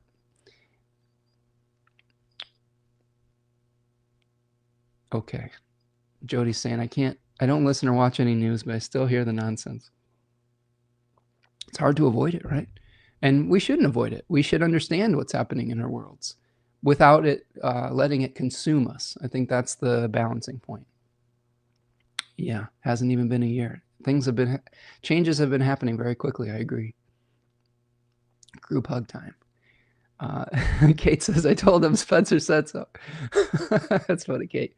Well, if your kids are listening, hey, clean up your room. You know, your mom works really hard. If you care about her, you know, you'll do it. You'll do the right thing. I know you will. There you go. you can play that on a recording when you need it. All right. Okay. All right, friends. Let's keep going. So we've kind of broken down Uranus a little bit and the Venus-Pluto square. We don't want to get stuck in the negative emotions. We want to acknowledge them and feel our feelings, but this cosmic wheel keeps on turning. So we will, oh, there's Laura. Nice to see you, Laura. Hope you're doing well, my friend. Let's go on to the 9th. On the 9th, we have Mercury stationing retrograde. So here you can see on my chart that this is astro gold, and the numbers turn red when a planet stations retrograde. So Mercury stationing retrograde, first 10-degree section of Sagittarius. Let's think about this. I'm going to give you some dates because when Mercury stations retrograde, it's part of a larger cycle. When we understand those dates, it can really help us to understand, okay, here's one chapter. Here's the next stage of the narrative. Here's when it's going to end, beginning, middle, ending, etc. So we're going to see Mercury stationing retrograde on the 9th, 6 degrees Sagittarius. It goes under the beams, okay, into the underworld as the psychopomp, into our memories, into our past. At 5 degrees of Sagittarius on the 12th, it goes into its renewal in the heart of the sun on the 20th. So the time period between the 9th and the 20th might be a little challenging for Mercury, especially because it is still going to be in that malefic enclosure for a few days. So the 9th through the 12th, probably going to be sticky, right? It is going to emerge as the morning star on the 27th and then station direct on the 29th. So see it as a narrative unfolding. The good news about Mercury retrogrades is that it happens regularly enough that we should know by now that it's not the end of the world. It's a pain in the ass sometimes, but if we come prepared, we can navigate it with grace. One way to navigate these things gracefully is the cliche Mercury retrograde type of things. Back up your computers, back up your phones. I recently bought some external hard drives. I have been needing to back up my computer, and I said, I got to order these things and set them up before Mercury retrogrades. And knowing that, hopefully, that'll at least give me some kind of recourse if something happens, right? Tanya went and got our car maintenance before Mercury stationed retrograde. She dealt with a problem rather than ignored it. If she had ignored that problem, the car might have broken down completely during the Mercury retrograde. But since she in advance did the maintenance, hopefully we'll be able to navigate it gracefully, right? So if you have these things, they never happen just in a vacuum. If you have things that are calling out to you attention-wise, like let's say your car is making a funny noise right now, or your computer has been acting weird, do the actions now before Mercury stations retrograde so that you're not dealing with the worst manifestation of it, okay? And that's the responsible thing to do. That is the thing that's the point, in my opinion, of learning things like astrology so that you can be prepared and take the actions so that you can shift your fate on some level through your pronoia, through your foresight. Now, with Mercury stationing retrograde in Sagittarius 1, you need to be careful about firing off an opinion that isn't based on facts. When we state a strong opinion and try to get everybody on our side, we are stating what we consider a capital T truth. Now, this is going to be extra spicy because Mercury is going to be conjoining Mars on those few days as it stations retrograde. So you may be passionately trying to win people over to your belief system. Now, with Mercury retrograde, you may have to walk some of that back. If you fired something off when Mercury opposed Uranus and it was not super kind, you may have to walk that back when you get more facts. So the way to mitigate that is don't fire off some unresearched opinion, or don't think of that opinion as the only opinion. Mercury is a planet that loves to ask questions. It loves to destabilize things by casting doubt. So don't lose connection with your sacred doubt. The fool is somebody who thinks he knows everything, right? And when you think you know everything, that's when the universe comes around and it punishes hubris. So don't fall victim to hubris. That is one of the greatest challenges in ancient mythology, ancient civilization, was thinking that you know better than the gods. And oftentimes with Mercury in Sagittarius, sometimes we think we know better than others, and we try to convince them of that. Think of the guy I always think of is, who is that like super evil looking televangelist? I can't remember his name, but he just had these crazy eyes. And when the pandemic was going on, he was just like, just blow COVID away. Right? And this was his answer to dealing with a global pandemic, is just fucking blow it away. And that's crazy talk. He thought he had all the answers, and obviously he didn't. And that hubris has probably been, a punishment from the gods, right? There's repercussions for that kind of thinking. So this is a retrograde period where we may think we have a consolidation on the truth, but we really need to be careful about stating it in a way that isn't claiming that we have the truth in isolation. All right, let me go back. We got a lot of comments here. Let's see, what is everyone saying? Javier says, my phone is not good at the moment. What if I'm too broke to do anything? I mean, I guess the best thing you could do is back up your data.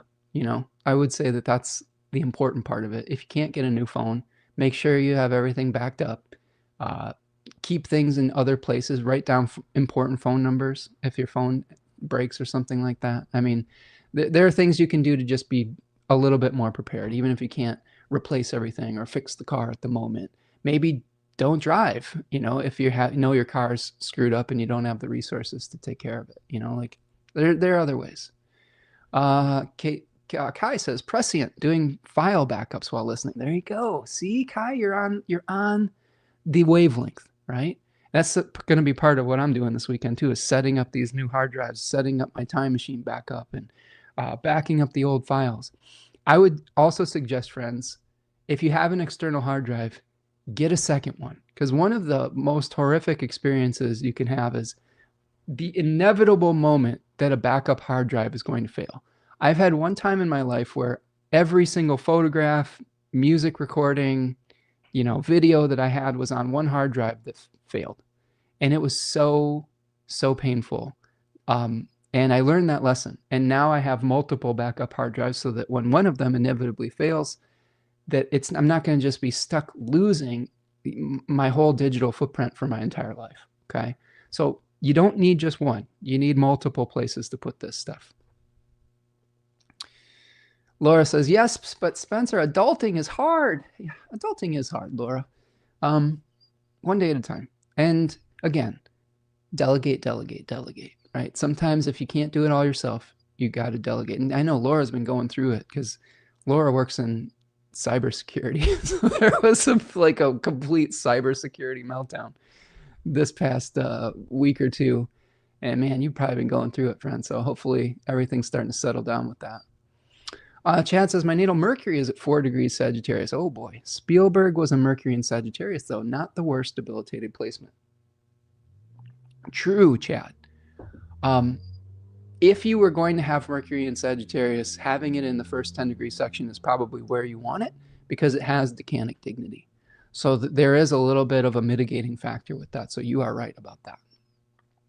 Chad says, yes, the positive significations include creative communication and artistry. He might be in a different decan and bound than mine, though. Yeah. And Spielberg was great at creating imagery, right? Creating communication that was powerful and was inspired. So every planetary placement has advantages and disadvantages. The advantage of Mercury in the first decan of Sagittarius, you can be enthusiastic about getting people over to your side, right? You might be able to share something that's really important and passionate to you. I would just say that just be careful about forcing someone to be in agreement with you, right? That would be the mitigating factors. You can be passionate about sharing your vision, but let people come to it in their own way. If you browbeat them into coming over to your vision, that's when you're abusing that placement. But this is, we're all learning through these placements, right? Yeah. Laura says some phenomenal authors have Mercury in Sagittarius. There you go. Okay. Javier has Mercury at 28 Taurus. So yours is going to be activated by Uranus coming up here, Javier.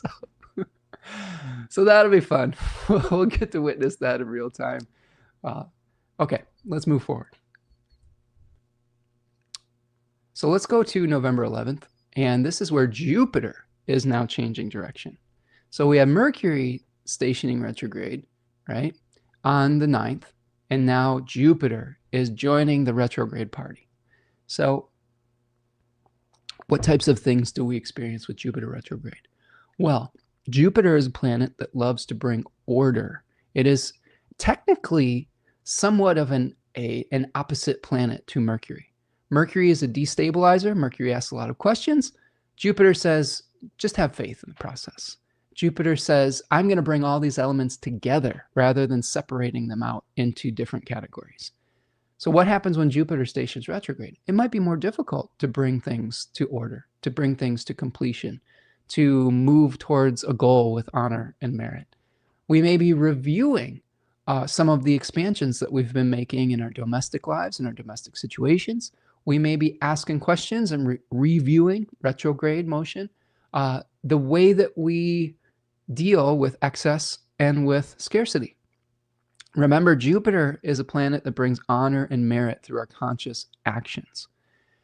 And with Jupiter in the third 10-degree section of Cancer, generally that decan deals with the awareness, the hyper-awareness, that when someone benefits, it can often be at the detriment of someone else. I had a really, really fascinating reading with a client this week where we talked a lot about this decan. We shared some placements in this decan and this hyper-awareness of when one person benefits, it can be at the expense of someone else. I have Mercury here in this decan, so a lot of my thought process is like, man, I want to do good in the world, but I don't want to do it at someone else's expense. It's led to some real challenging moments for myself and some difficulties with setting boundaries, right? Especially it rules the second house in my chart. So financial boundaries in my life have been difficult sometimes. But with Jupiter in this decan, it says, hey, you can try to do things in a way that don't do harm to others, right? Rather than feeling confused about that. You can do things in a way that can increase your prosperity and the prosperity of others, right? And with Jupiter retrograding here, we might be having to review the way that we go about either sharing our abundance and our resources, or how we go about making up for any scarcities in our life without necessarily diminishing someone else, okay? This is a moon-ruled decan in Cancer. So very, very lunar. It's the most lunar place in the entire zodiac. And it's ruled by a spirit called Hecate. And Hecate was a triple goddess of the moon. and she could bring things into being, and she could take things out of existence.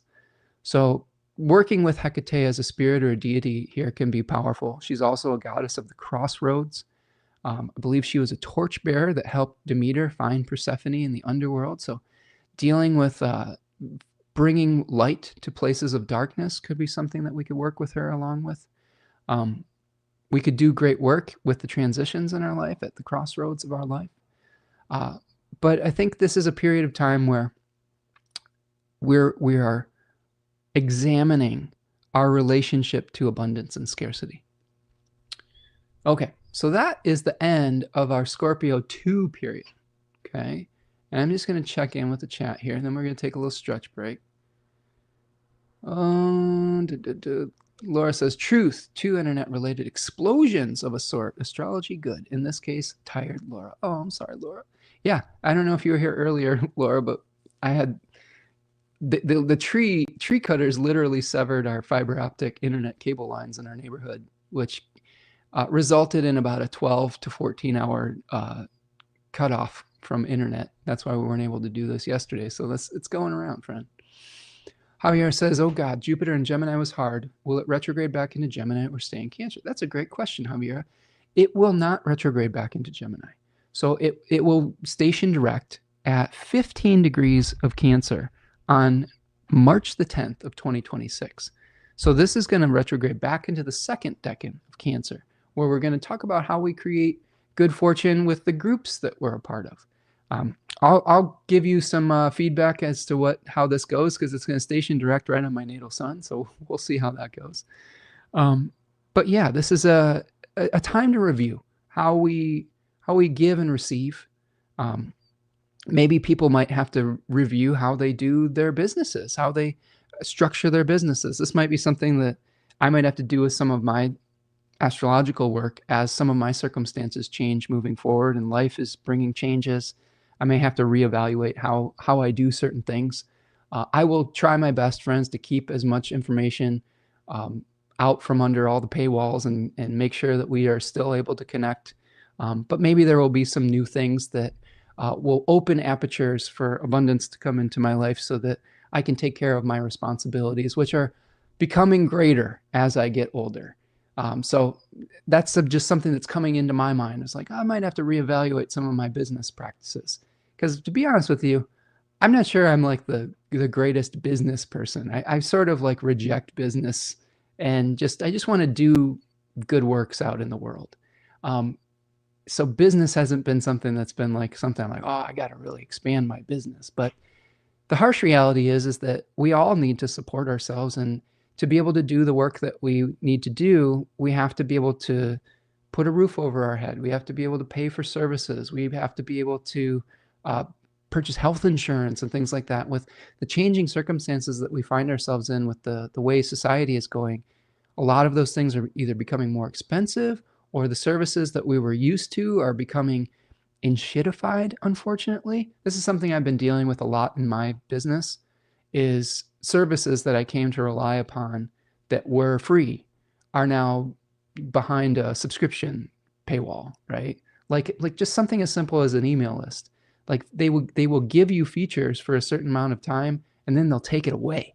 And that's very, very frustrating to me, is features that you get used to. And that's the enshittification of everything, is getting you reliant on things and then pulling the rug out from under you and saying, well, now you have to give us more and more money every single month.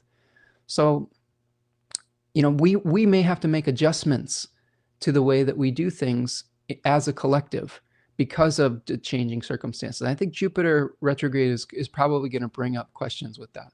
But I think that the way that to navigate that gracefully is, how can you continue to have reciprocal exchanges in ways that don't necessarily diminish others? This is something I'm going to be thinking long and hard on.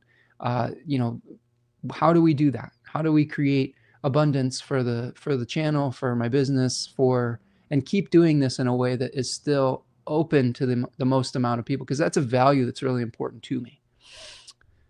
Okay. Jody says, so a retrograde Jupiter in Cancer in the 12th is more or less an inner Jupiter. As far as natally, I mean, I think it could be something where you're having to do a lot of that Jupiterian work in solitude, in private, having to examine some of the belief systems that aren't necessarily visible to other people. So I think a lot of 12th house stuff is going and doing those things in secret, in solitude, right? I don't know if it's a inner Jupiter necessarily. It's more of just a private one, right? Um, Jupiter placements, I think, often talk about where we can create good fortune in our life through our awareness, through our consciousness. Okay. So through our consciousness, our conscious actions, we can create honor and merit, is what Jupiter says. So a lot of the honorable things that you may do, Jody, if you have this Jupiter in the 12th house, they may be in private. They may be in secret. They're not necessarily visible types of things. They may be through a spiritual relationship with a liminal space. Maybe it's through meditation. Maybe you're very fortunate in the way that you are able to create solitude and safe spaces for yourself, right? So something to meditate on. Jody says, my sister has that. Okay, well, there you go. Maybe she's able to do that. And I'd have to look at where it is and all of that, you know, like its dignity, what aspects it's making, all those kind of things. 12th house is all undercover, Javier says, yes. Laura says, Jupe will go back to 15 degrees Cancer, right? And Susanna says, and my son. Spencer and I are Cancer Sun 15 buddies. We sure are. We sure are, Susanna. And I think we have a lot of similarities in the way that we go about our lives and create the walled gardens of our lives. I'm always in awe of Susanna's living spaces. She lives like right on the sea. Like it has these beautiful nature areas, and she's got these beautiful outdoor spaces for her cats. And like, you know, I'm always just like, oh, that's so, I'm always inspired by it. So hopefully I can bring that into some of what I'm doing here too. Okay. Yeah, Jody says she's very private. I would imagine so. A lot of the things in even the good works that she's doing are behind the scenes, right? Okay. So we're going to start going into Scorpio 3 in a minute here. But what I'd like to do is just take a little stretch break and do me a favor while I'm stretching my legs. Woo! If I don't fall over, please like the video. Subscribe to the channel if you're new here. Welcome if you're new. We usually go live on Fridays, Friday afternoons, 1 or 2 o'clock in the afternoon. It might get bumped back up to 1 o'clock pretty soon when the time changes, so just be prepared for that. I try to avoid doing my live streams during the Mars hour. So often that's what I'm doing because I would prefer not to have arguments with my community, and I would love to be able to just like continue to foster harmony and peace between one another. But just liking the video can really help me out. And turn on the notification bell, friends. If you don't have that notification bell on, you might miss out. Like yesterday. Yesterday, we just had a circumstance that was outside of our control, losing the internet for an entire afternoon, about an hour before I was slated to go live. And by turning that notification bell on, you'll know exactly when I'm going live, and you'll be able to get notifications and a heads up when it's gonna happen. Susanna says, we love our hobbit holes. Yes, exactly. We're trying to create those cozy hobbit spaces. Esoteric Butcher is here. What's up, friend? Man, I'm really just struggling with these new screen names people have. Like for some reason, YouTube has changed the way that screen names are displayed, and trying to do all this in real time and remember everyone's name. Like I know exactly what Devin. Thank you. I knew that, but like the connections in my brain were not firing in that moment. So sorry about that, Devin. I appreciate you. Devin is asking, what have I missed? Well, quite a bit actually. But we have talked about the Mercury retrograde. We've talked about Mercury and malefic enclosure. We have talked about planets out of bounds. Mercury, Pluto, and Mars will be coming up out of bounds. We've talked a little bit about Uranus retrograding into Taurus and Venus Pluto square. So I think that's the biggest like recap for the show so far. But yeah, a rewatch definitely is in order, Fred. Especially the first, I would say, especially rewatch the first half an hour because you get kind of that big picture thoughts around that. So yeah, but thank you for showing up today. I appreciate it. I know this is a weird time and we went a little bit earlier than we normally do, especially for those over on the West Coast like Devin is. So appreciate all of you for showing up today and just participating in the chat. And Laura, thank you so much for the super sticker, my friend. That is so generous. You know, you and Jody and others in the chat have been so generous over the years and really appreciate you. So thank you so much for supporting the work that I'm doing here today. Okay. Javier says, see, even stretching is risky, Spencer. No falling over. Yeah. Oh man. It's trying to get me today, isn't it, Javier? Okay. Let's keep rolling. I may even have to go a little quicker because I can feel my bladder filling up. These live streams are so long.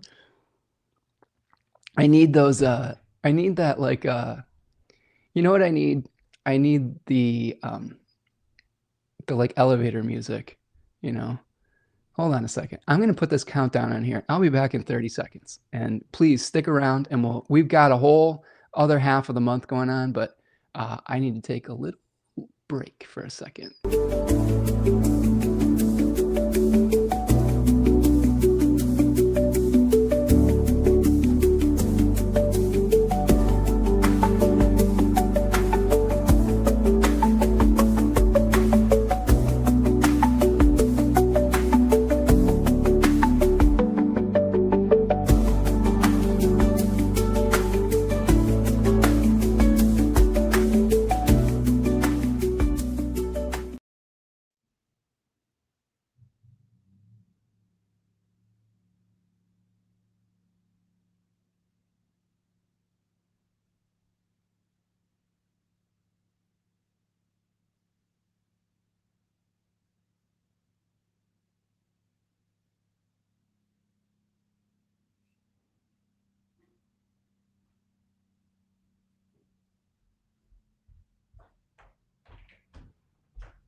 And we're back.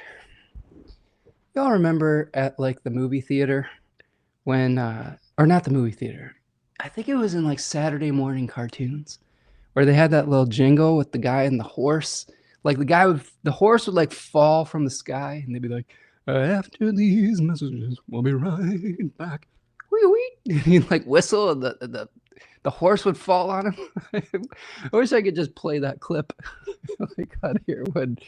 Yeah, so appreciate that. And thank you, Javier, for permission for me to relieve myself during this very long live stream. So things are going to go a lot better for the second half of this now that we were able to take a little bit of a break. And let's dive into it. So thanks for sticking around, friends. Appreciate all of you. We're just hanging out on a Saturday, having a good time. So Sun in Scorpio 3, 11/11 through 11/21. Let's bring the Scorpio card, deck and flash card, back up to the screen. Now, here's what I will say about Scorpio 3. Scorpio 3 is a very, very active decan over the next few weeks, okay? Because every time that a planet has moved through Scorpio 3, it is going to make a trine, a grand water trine, to Jupiter in Cancer 3 and Saturn and Neptune in Pisces 3. So I would say that Scorpio 3 is the fulcrum for all of this. So this is going to be really important now, right? For understanding what these planets are going to be activating as they move through this decan. So this is the sun moving through this decan. We've already seen Mercury, Mars, and now the sun moving through this decan. Mercury is going to retrograde back into this decan all the way to 20 degrees Scorpio. So really embracing the energy of this area of the zodiac is going to help us to understand what we're dealing with. So 7 of Cups. The Book T calls it the Lord of Illusionary Success. The Book of Thoth calls it debauchery. Austin Coppock calls it a crow. which I think has some dual purposes of talking about the illusions and distractions that crows can fall prey to, like shiny things, but also a reference to the nigredo phase of an achemical process, right? The ability to release something from its form, to distill it, to see it decay, but have it to change form. The daimon in this decan is really important, Kairos. Kairos was the opportune moment. Kairos was a little cherub with a lock of hair on his forehead, where only Zeus himself, or not even Zeus himself, could catch Kairos from behind. So this teaches us that there are certain moments in our life that we will not be able to catch if we miss them. The essence of this decan is understanding when a moment has passed, when a form, when a body has outlived its time, and when the essence that's animating it can no longer animate that form, right? Like, think of these bodies that are falling prey to entropy. I watched when the internet was out, all of the streaming services didn't work, and I ended up watching PBS last night because it was one of the only channels that came through like the antenna. And I love PBS, actually. PBS got some great programming, but one of the two documentaries I was watching was about someone named Anna Vanderwall. And he's a photographer he was a sailing photographer. So he had all these beautiful images of sailboats and ships and ocean photography. And he and his wife took like this journey to the Bahamas on a little trolling boat. But what I wasn't expecting was it was the story of his life, but really the story of his life was trying to overcome and beat cancer. Like, he and his wife both overcame cancer. And you could see his form starting to fade and diminish over the course of this. He did power through, which was nice. It was a positive ending, which we don't always get. But the story afterwards was an artist from San Francisco that had a terminal brain tumor, and the whole documentary was about him choosing the right to die, right? Like this kind of an assisted suicide type of thing. And it was a lot to process. And it was him coming to the realization that this form is going to decay. The spirit that is animating it is hopefully eternal. But I don't want my form to become a burden for other people in their lives. It was a fascinating meditation on Scorpio 3. Now that one's really intense. I don't think that we may be necessarily having to face exactly that type of thing in our own individual lives. Maybe for some people, I hope not for all of your cases. But Scorpio 3 talks about the types of things that we may glamorize to try to keep the dying life force alive. Now, in that second documentary, he wasn't glamorizing the decay process. He was very realistic about it. But in some cases, we may try to do so many things to keep a form alive that is obviously failing. Think about maybe let's just take an example from our chat today. Javiera's phone, right? She says, I have an old phone that is going to die. And if we do more and more things to try to keep that old phone going, eventually it's going to fail, right? So instead of glamorizing that old phone, maybe figuring out a way to, either get a new one or raise funds to get a new one or get it fixed or whatnot. A small example. I know that it's not going to be possible for everyone to fix every single failing form, but it could also be a relationship. It could be something where you're trying to keep a relationship alive that is past its prime, past its Kairos moment. It could be a space that you're inhabiting. It could be a job that you're in where you're having to face more and more challenging circumstances with a job that is not in alignment with who you are. A lot of us stay in work that we're unhappy with because of security questions. I haven't really ever necessarily done that in my life because I'm the type of person that if I don't like something, I just can't make myself do it. Maybe it's a Leo rising thing, but I don't know if it's a flaw or a a gift, but when it's time for me to stop doing something, I'm like, I'm done, So, but that's not true for a lot of people. A lot of people have, maybe it's a sense of duty. Maybe they have circumstances where they're stuck in a situation. But just be careful about glamorizing the old situation to the point where you get the energy that's animating it gets stuck. Because Scorpio 3, doing this decan properly is really all about knowing when the right time to let go is, and embracing it, seeing the beauty in decay, seeing the beauty in letting go, having the ritual of letting go. Think of all the fall harvest festivals. Think of I believe it's Mabon. Is that what we call the fall equinox? Think of Samhain, the beautiful Day of the Dead, right? The celebration of a transition from one state to another, from one state of existence to another. Think of how beautiful it can be when we release things that were a burden to us, and it liberates that energy to find a new home and to find a new form. So being realistic about what has run its course, I think, is going to be super important when we move through Scorpio 3. It's a Venus-ruled decan, though. So while we see the beauty, we can also fall victim to this illusionary success, Book T calls it. And we can also do worse and worse things to keep an old form afloat. The Lord of Debauchery, the Book of Thoth calls it. So be careful of coming under the illusion that a form that is no longer serving you is able to be kept alive. Be careful about getting stuck in the process where you really need to compost that form. Another example I gave a few weeks ago was, let's say you have a tomato plant that obviously is struggling, and let's say you, instead of composting it and letting the seeds grow in the next cycle, you bring it inside and it's already rotting. It's already half dead. And you have 4 tomatoes on it that are molding. And instead you were like, oh, but if I only keep watering it and bring it inside, maybe I can grow a few more tomatoes from this plant that obviously would like to return to the earth. If you try to eat those tomatoes that have mold on them, you'll make yourself sick.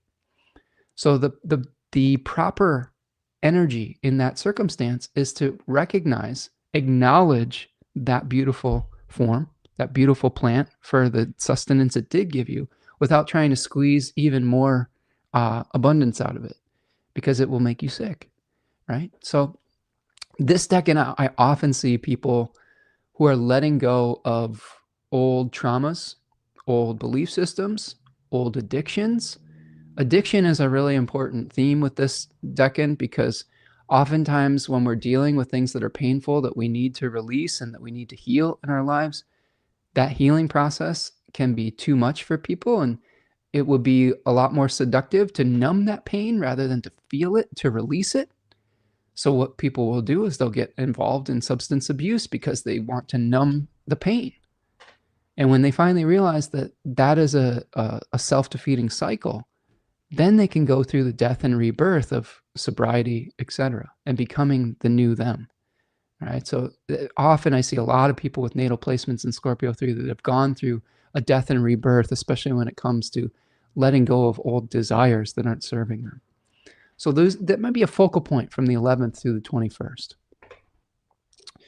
So let me check in with the chat. Laura says, now I see I need a pee break song for my head. There you go. Thank you, friends, for allowing that little break there. Chad says, my sun and Venus are in Scorpio 3, trine my lot of spirit at 23 Pisces. Says, my sun and Venus are in Scorpio 3, closely trine my lot of spirit at 23 Pisces in the 10th whole sign house. And those placements form a minor grand trine with my natal Saturn in Capricorn. My goodness. So this will be an important one for you, Chad. A lot of activations coming through here. Javier says, oh, Crow, interesting. Beauty, all the synchronized things. Yes, absolutely. Wow, you saw pure duality in those documentaries. Absolutely. That was crazy, Javier.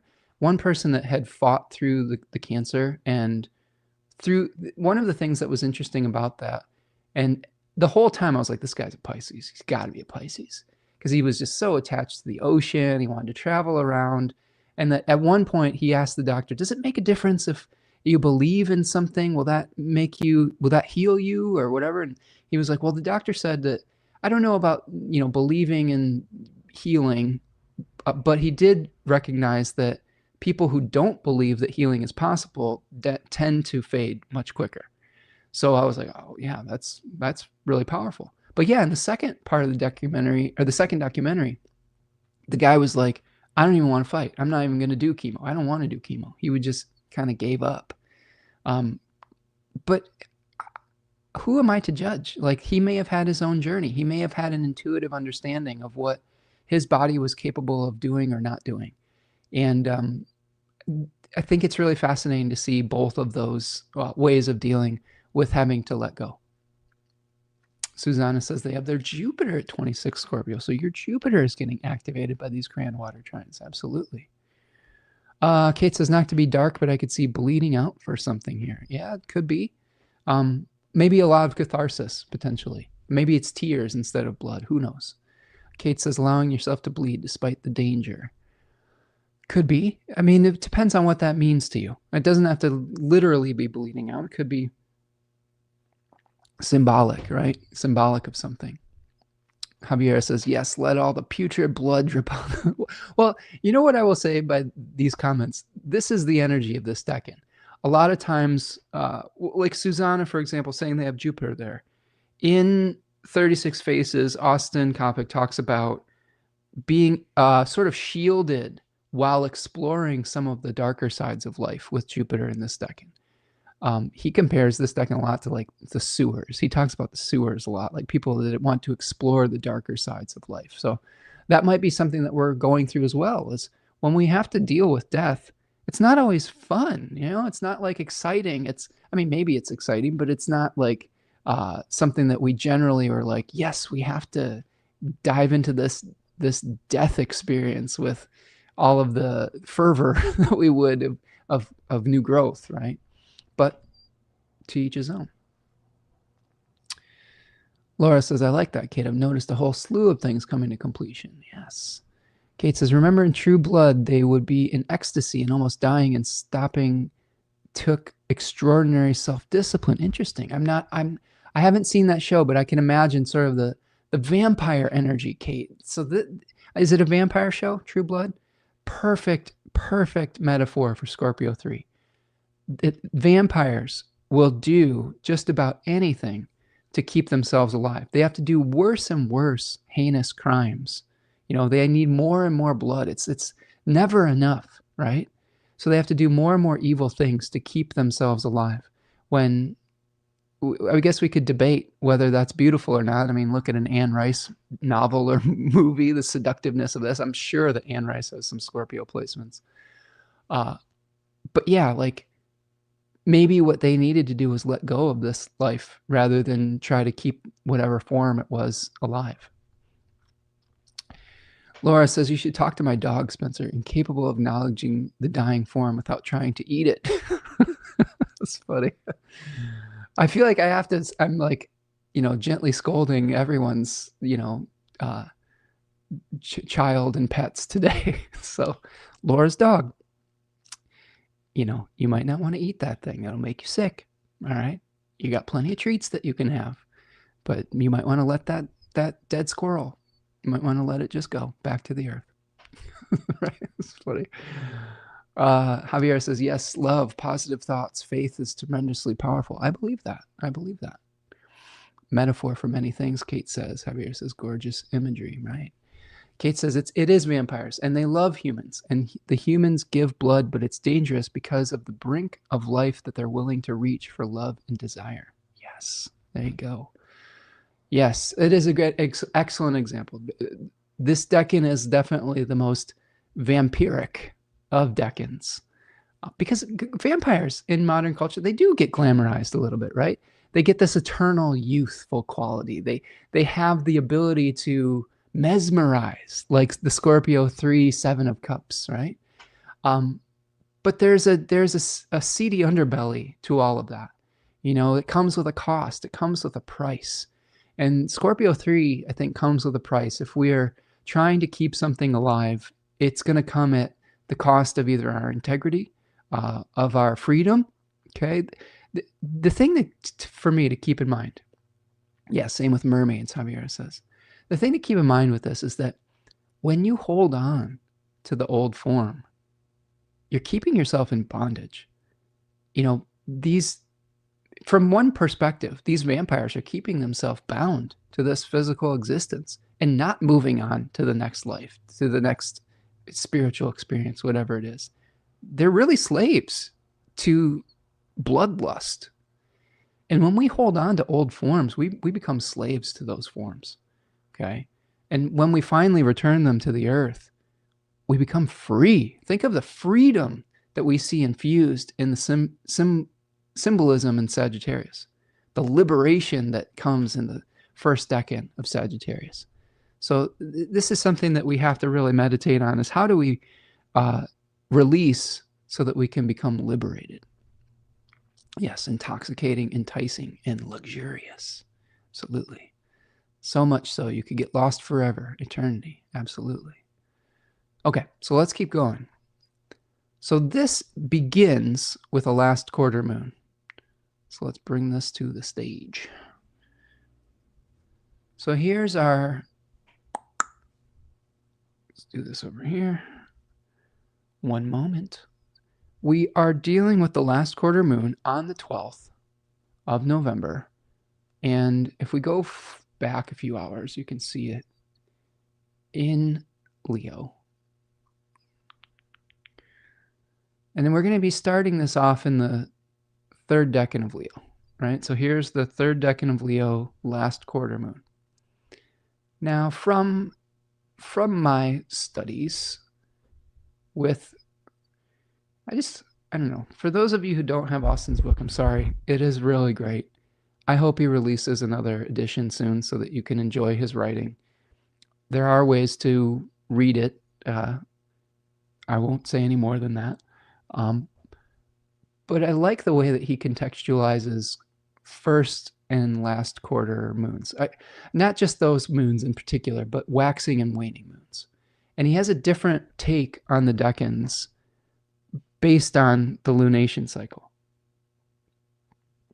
So when we have a waning moon, I think sometimes we might need to reduce some of the qualities that we see in the decan to serve the impetus from what's going on in the solar decan.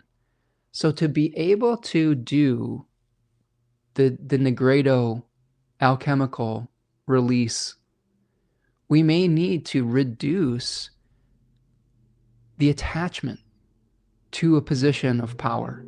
We may need to stop fighting, right?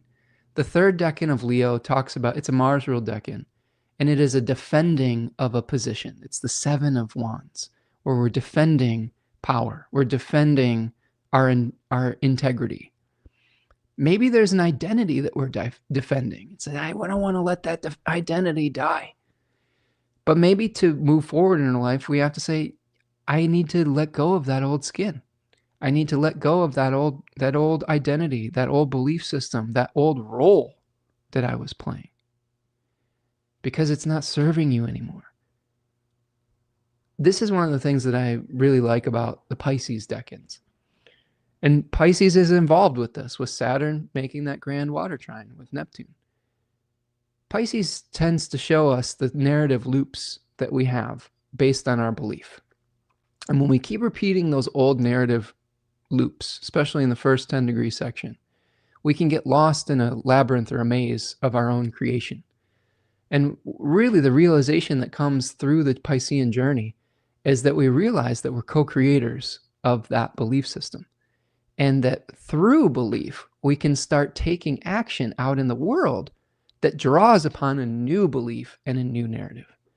So I think one of the things that we can think about with this last quarter moon that can help us on the journey is what old beliefs, what old roles, What old identifications do we need to compose? Not just old physical forms.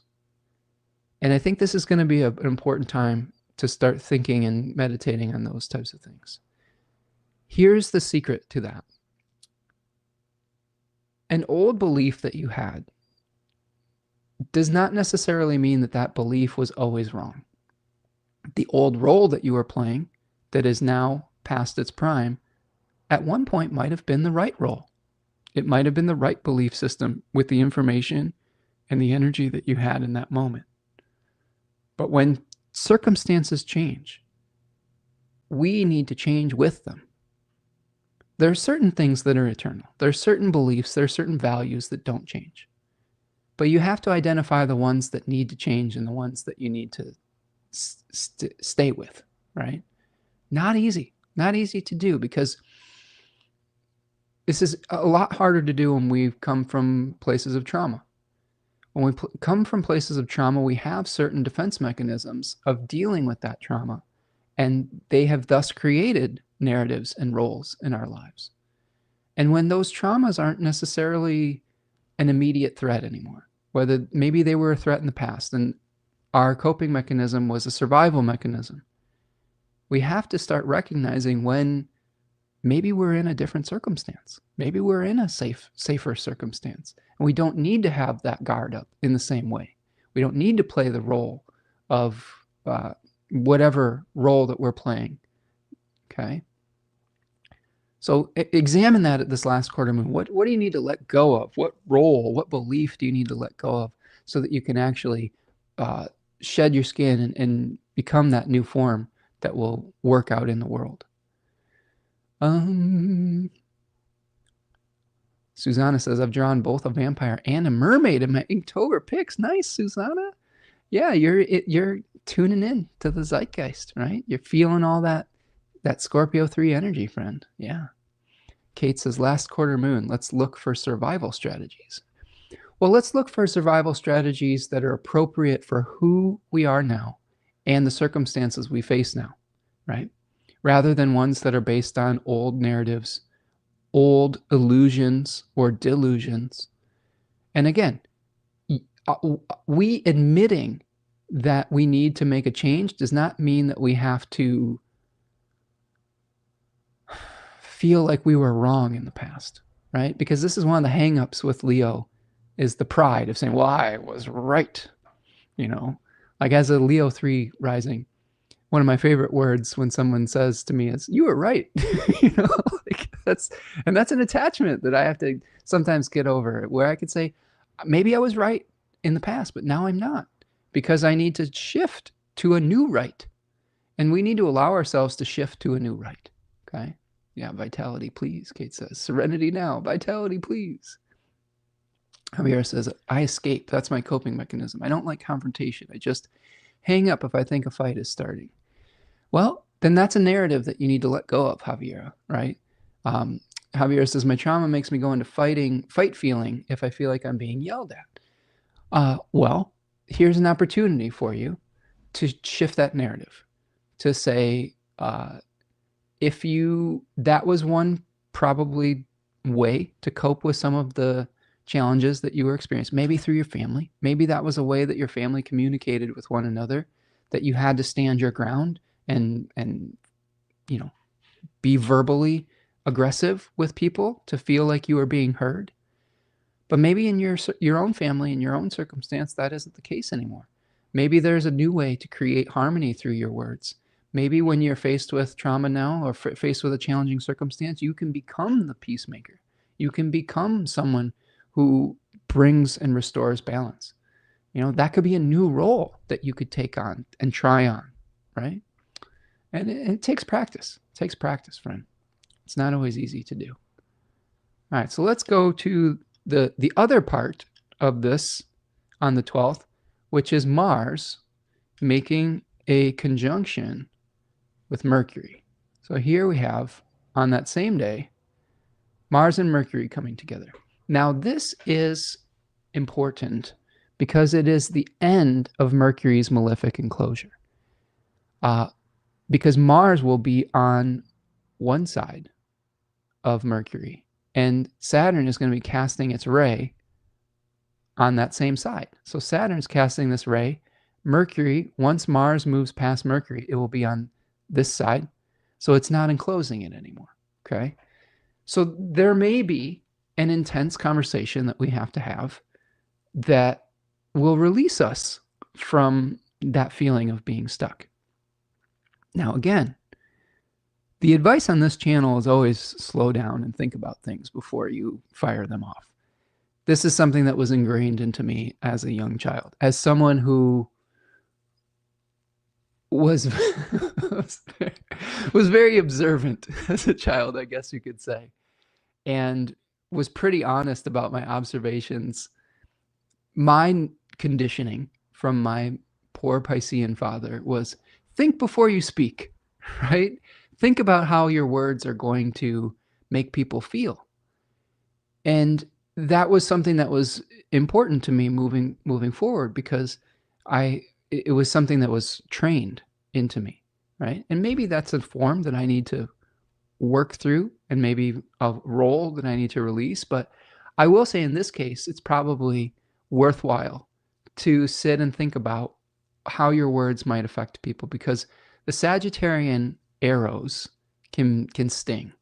Those truth bombs that we lay on people can really destroy someone's confidence. They can destroy someone's sense of self. They can destroy relationships. And when Mars and Mercury are coming together, our words could have extra vigor behind them. First of all, they're fired off very rapidly with Sagittarius 1 decan. Second of all, with Mars there, they could be very destructive. Maybe we need to have that blow up discussion, but often it's really just us venting, you know. And how do we vent in a way that isn't immediately destructive? For me, it's journaling. For me, it's a couple friends that I have that I can call up and vent, you know, my most negative feelings about. I had a friend that I called this week, or that called me, and he was like, I knew when I was going to call you that we would start venting about something. Like, yeah, well, we started venting about the destruction of the East Wing of the White House and how that was really painful for us to witness, because we appreciate history. And not to say that it's perfect. It's not that building represents some awful things too. But as a history buff, seeing that, you know, being destroyed at the whims of someone's selfish desires was very painful for us, because we viewed it as a house of the people. Whether that is completely true or not, we can have a debate about. But we vented about it. We were like, man, this is something that's going to be difficult. There's so much history in that building that's going to be difficult to restore, to replace. So how do you vent to a friend so that you don't have to necessarily become destructive in the other parts of your life? Or if you don't have a friend to vent to, how can you vent to yourself in the journal? How can you get it out of your head so it's not just kicking around there? But whatever you do to release that tension, that might help to mobilize Mercury to move out of that feeling of being stuck. Okay.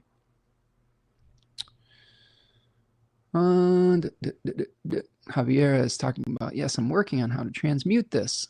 It obviously happens with my family and romantic partners, so learned behaviors.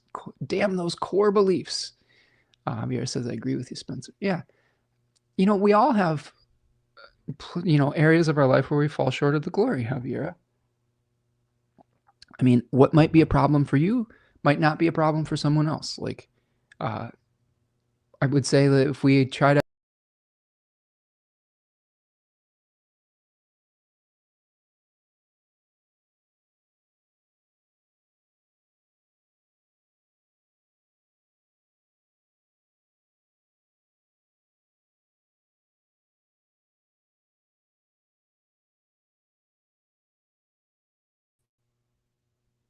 still there? Sorry, I hit some weird, stupid button. Hopefully you can see me again. All right, I think I'm back. Okay. So one of the things I think that, I'm gonna have to re-share all my stuff. That sucks. Man, Mercury is really giving it to us this last couple weeks, isn't it? There we go. Yeah, Uranus is hitting hard. Like it is. Um, yeah, one of the things that is, if we identify flaws, facing those flaws is different than identifying them, right? I mean, in my own life, I can be pretty stubborn about my routines. And if a routine needs to change, it's like an oil tanker moving. Like, I got to admit, yesterday I was pretty angry about my internet going out. I was kind of it destabilized me because I have a certain rhythm to my week. I was I was if I'm going to be 100% honest, I was pissed that I had to work today. I see Saturdays as days that I don't work, or I do homework or housework instead of work. And being able to be flexible is part of the shift, right? Um, I'm of course I'm happy to be connecting with all of you. I'm happy for this discussion. Upon hindsight, it worked out, right? And that this is one of the things that we can learn when we have faced with needing to change something. And sometimes, especially when those changes come that we didn't expect. How do we become flexible to that? How do we learn to make adjustments? And I think those are the things that are going to really serve us well moving through, these types of experiences. Now, when we get to the 13th, okay,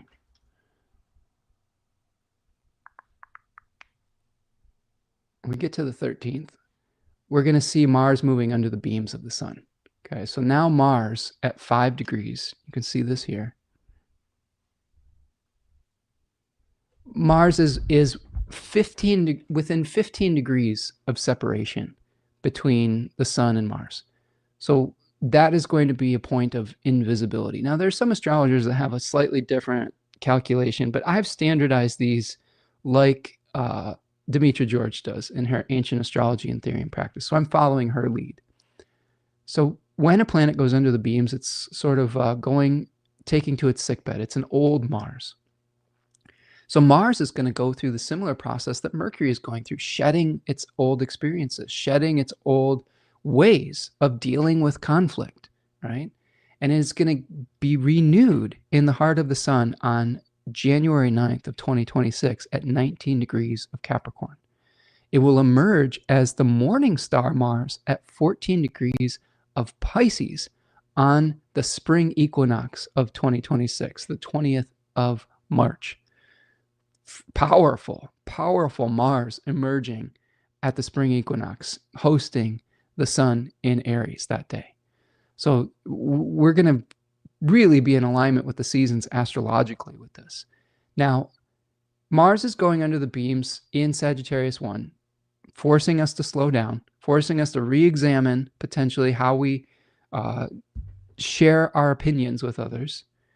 But it's going to be renewed in that decan of Capricorn that is about building ornate structures. I think it's a really powerful moment for Mars because Mars is in its exaltation there. So we may get a lot of ideas between now and January of how we want to structure and build our lives.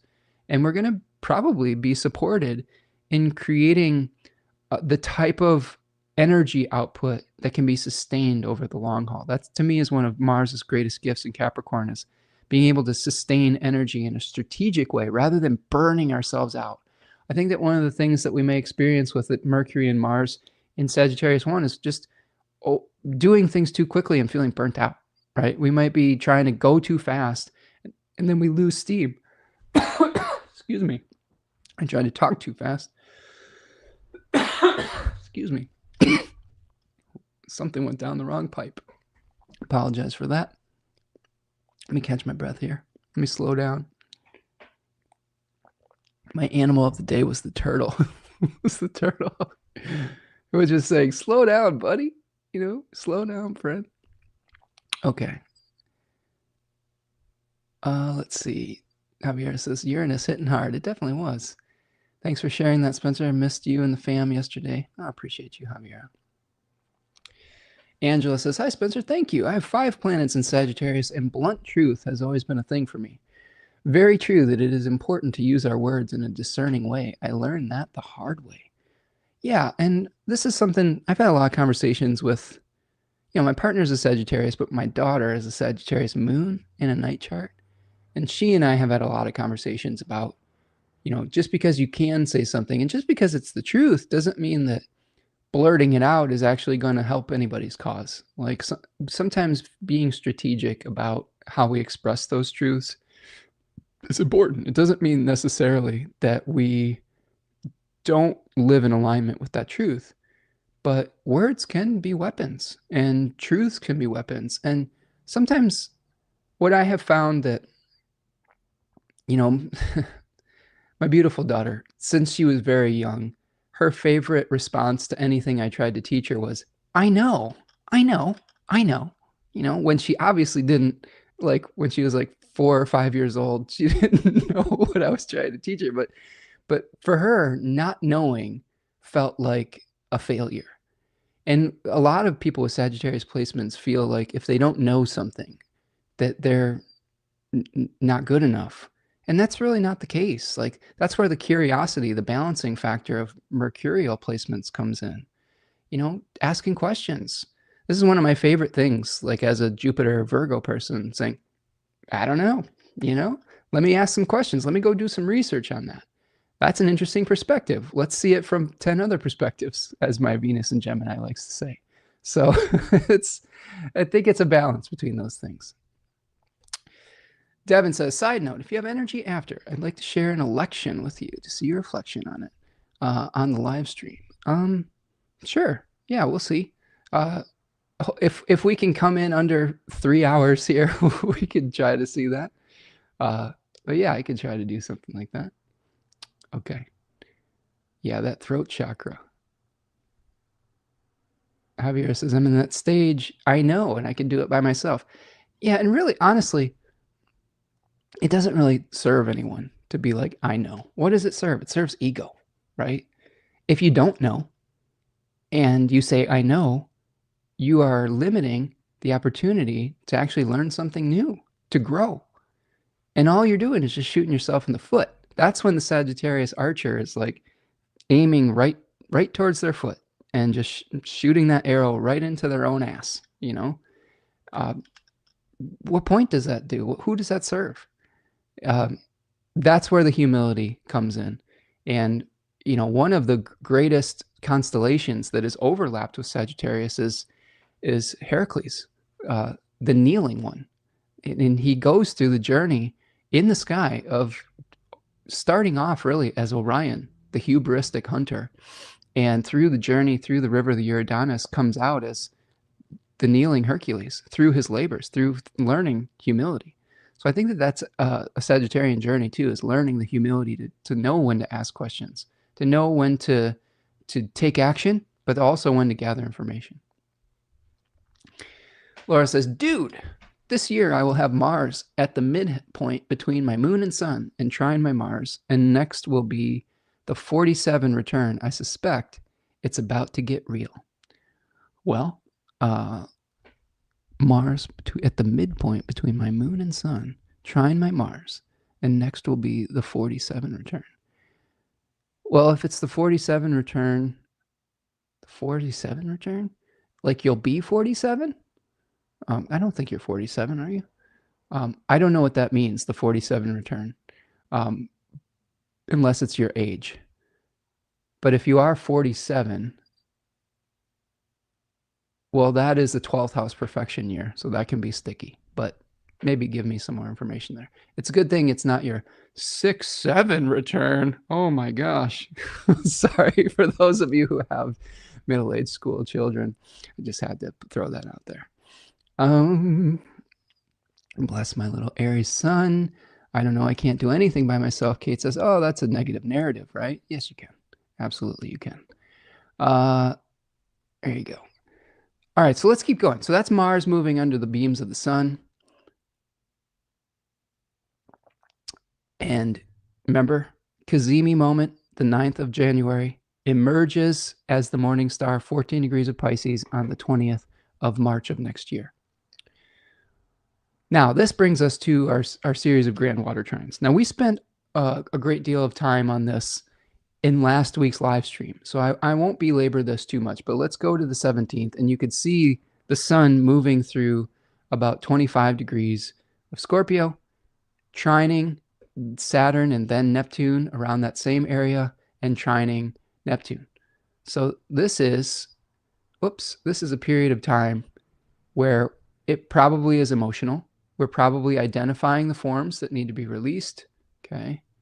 But Jupiter is helping us. Jupiter is helping to make this process smoother. Saturn is asking us what sacrifices need to be made, whether we should make those sacrifices, what dreams we want to manifest. But with the sun, I want you to focus on the Leo part of your chart, because there might be something related to the Leo part of your chart that you need to let go of. For Kate and I, Leo risings, we may have to shed an identity that we're holding on to. One of the things that Kate said in this chat here is, I can't do anything by myself, right? Well, Kate's being forced to do some things by herself right now due to some of her circumstances. So that identity of I can't do anything myself is going to get thrown in the trash, because it's going to have to, right? Same thing with me. There might be some part that I'm identifying with that I have to throw in the trash, that says, you know what, that narrative has outlived its usefulness. Let's move into some new narrative, a narrative of success, right? So I think that this is an opportunity for the Leo area of your chart to get a boost, and especially about how we identify related to the area of our chart. Like, let's take another example. Let's say that the Leo is your second house ruler. Well, the way that you identify around your resources is going to have to go through that grand water trine experience. If it's the fourth house, your identity with your family, with your roots, could be changing. So look at where Leo is in your chart to see what forms you're going to have to potentially discard. Laura says, interesting is about the best response to anything. It almost always works. I use that one a lot. Let's see. Kate is learning. You can do it, Kate. You got this. Angela says, I relate to your daughter in the knowing. I have moon in Sagittarius in a night chart. Yeah, so does she. 5th house. And she knows a lot. Don't get me wrong. Her name is Sophie for a reason. You know, it means wisdom. She's precocious. But nobody knows everything. Not even the wisest person on the mountain knows everything. And I think the wisest person recognizes what they don't know. And that to me leads to even more wisdom. Because if you feel like you know everything, then you're closed off to new experiences. And that is a great way to engage in the forces of decay and entropy, is when you stop growing, you start dying. You know, we're always in that cycle, right? Yeah. All right. Javier says, my south node is in Leo, so just get rid of me. I mean, maybe this will be something where you like, if I'm Javier, your south node is in, which house is that? 8th house. So this is your identity about shared resources, things that you share with others, right? Maybe your relationship to death itself. So that could be something that is going through changes. Okay, so that's our grand water trine. Again, I broke that down in great detail in a previous live stream, so I'm not going to spend too much time on that today, but go watch that if you have an opportunity. So during this grand water trine of the sun, Mercury is going to retrograde back into Scorpio. So this is going to happen on the 18th, right here. Here is Mercury moving back into Scorpio, getting ready for its cazimi with the sun. So revisiting some of the old forms that we may be glamorizing is going to be really important, okay? That is going to lead us to the Mercury retrograde grand water trine that we're going to experience between the 19th and the 22nd, okay? So this is an important time period. The 20th is a really interesting time. Before Mercury Cazimis, it's going to oppose Uranus. So right as Mercury retrogrades into Scorpio, probably have a shocking awareness of something that we didn't consider the first time around. Maybe there's a form that we thought was still vital that isn't. Maybe there's something, I'm just thinking like, maybe there is something that's completely out of our control, like a weather event or something that shows us that a form is not necessarily going to make it. Like, let's say, I don't know, like my neighbor recently had a garage fire. Like he had an electrical system that was wired all funky and it just like popped one day and the whole garage burned to the ground. It was sort of an accident, right? But it was maybe through doing something rash. And if he had just tried to keep using the garage, it wouldn't have protected anything. So he had to let go of it and rebuild it and find a new form, you know? It could be something like that, right? Where maybe something, a weather event shows us that a form that we're trying to keep alive isn't working anymore. And that is going to be leading to the Mercury Cazimi on the 20th. So by letting go, by that whatever that shocking awareness is, it'll help us to release that old form. And it's a super powerful Mercury Cazimi because it comes at the same day as a new moon. So those themes in Scorpio 3 are going to be extraordinarily powerful for multiple points in our charts. So the solar area of our chart, the Leo area of our chart, is going to go through this. The lunar area of our chart, Cancer, is going to go through a renewal with the new moon. And then both the Gemini and Virgo areas of our chart are going to go through that as well. So whatever that event is, that Mercury opposition with Uranus, it's going to affect a lot of our different areas of our life. And that's usually the truth with it, right? Sometimes we have a certain event that, you know, let's say that affects, like, let's take my neighbor's example. His home had an accident and that affected his finances. So a fourth house issue affecting a second house issue, and maybe even an eighth house issue. Let's say he's trying to get a loan to rebuild it. There's ways that certain events affect multiple parts of our lives, and that we often see that in astrology. So as we move forward to the 21st, the sun is going to oppose Uranus. Okay, so sun is going to be opposing Uranus at 29 degrees of Scorpio, just like Mercury did, right? And then immediately move into Sagittarius 3. Okay, Sagittarius 1. That's not correct. Sorry. So here we go. Let's change that.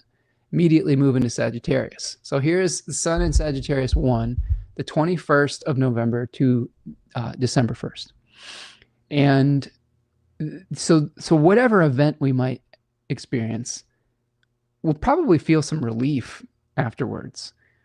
To me, that is the biggest feeling in the transition between Scorpio, third decan, and first decan Sagittarius. Like, oh, wow, finally I can move again. I'm not holding on to this old thing that isn't serving me.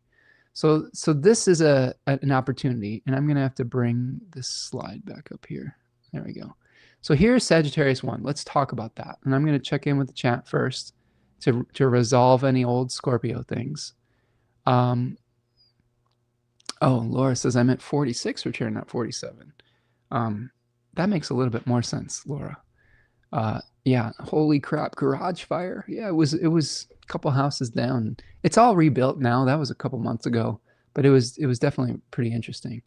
Contus 9 is here. I feel like I know who you are, Contus, but what is your regular name? This is a new screen name for you. Would like to hear about your experience of following your passion and starting a career in astrology, ups and downs of all of it. That's a dangerous question, Contus. You're asking a Leo ascendant to talk about themselves and their journey. And it's a question I appreciate, and I'm not sure if I have all the time in the world to go down that rabbit hole today. Short answer, if I'm capable of such a thing, it has been really fascinating. And I was a professional musician for a long time, and I think my work is working with clients as a music teacher and as a performer have helped me in this work as being a sort of a YouTube astrologer, but also working with clients and being a teacher at a community college for a long period of time, teaching guitar and songwriting and music classes. I've worked with a lot of different types of people, one-on-one and in groups. And I think that prepared me to do a lot of this work. And music, studying the symbolism and pattern recognition for music is very similar to the pattern recognition and symbolism for astrology. And I will say this, during my time as a professional musician, I was teaching these similar philosophical concepts through my music, through my classes.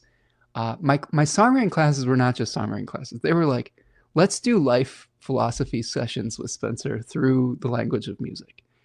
And by just doing this work directly, it has given me a new form to express that through.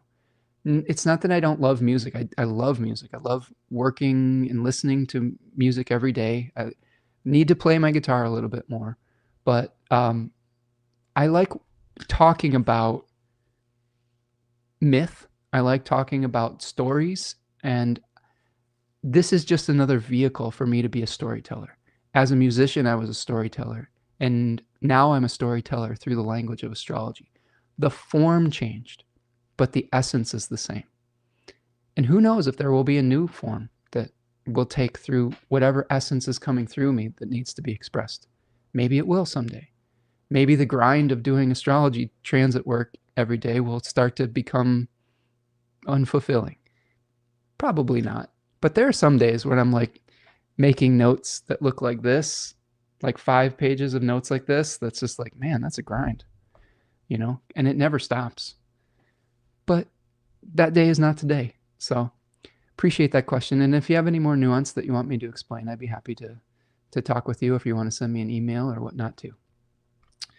Laura says that trine also has my sun and Saturn in the mix. Oh my goodness. Yeah.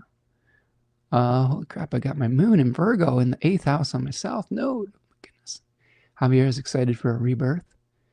Laura says we need to all go visit Uncle Carl before the White House and the internet is just gone. Maybe. Yeah. Javier says this month is a powerhouse. I agree with that. Javier says, yes, visit Canada, y'all. I would love to do that. I love Canada. My grandmother was born in London, Ontario. And I have some cousins in Sarnia. Let's see. Okay. Let's talk a little bit about Sagittarius 1. Okay. Jupiter ruled sign. So we're switching from a Mars ruled sun and a Mars ruled sign. So this is the period between the 21st of November and the 1st of December. So Jupiter focusing on belief, focusing on action, focusing on creating order and peace. I think Jupiter is a planet that likes to bring all the elements together to achieve a specific goal. Whereas mercurial placements like to divide things up, distractions, right? I'm going to pick on you, Javier, but Javier brings us in all these different directions in the chat here. I'm just kidding. I love you, Javier. But moving towards a specific goal, right, is important in Sagittarius energy. But this decan is ruled by Mercury. So that brings us a weird paradox, right? Where we're trying to move towards a specific goal, but we might be dealing with certain distractions. We might be trying to communicate and gather information.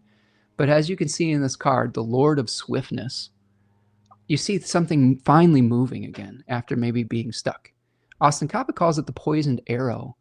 So he refers a lot to the daimon Loimos in this decan.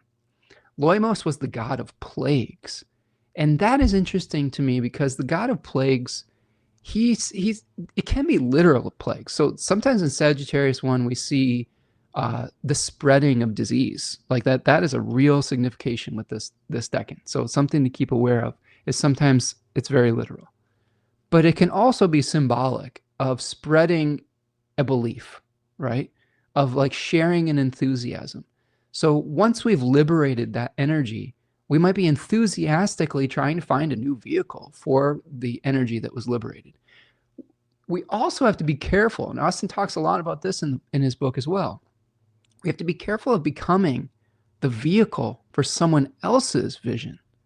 Like, if people have placements in Sagittarius 1, it's super important that we have our own vision, that we get connected with our own beliefs, because we can very easily become a vehicle for someone else's belief and then become a beast of burden for someone else. This is a Sagittarian theme. Oftentimes Sagittarians are extremely strong like people.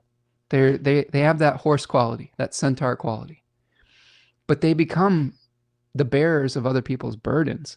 And sometimes those burdens become too much to bear by the third decan of Sagittarius. So as Sagittarian types and people, become aware of the burdens that you're taking on, and be very careful that you're following your own vision and your own goal. Susie Chang talks about the first decan of Sagittarius as the arrow, right? Where Austin Coppock compares it to the poisoned arrow. She says the second decan is like the strength of the archer pulling back the bow, and the third decan is the plunk of the arrow into the target. So think about the transition from one of those stages to the next as well. Angela says, Scorpio rising, 26, almost 27 degrees. My chart is activated. I didn't see the Mercury Cazimi so close. Yeah, Angela, you're going to be going through it, friend. Be sure to share your stories with us to let us know how these manifest for you. Javier says, oh, no way, Spencer. Cool, you have family here. Come and visit once the transits simmer down. I will see what I can do, friend. Javier says, all good. I'm a good example. I've had a colorful life, to say the least.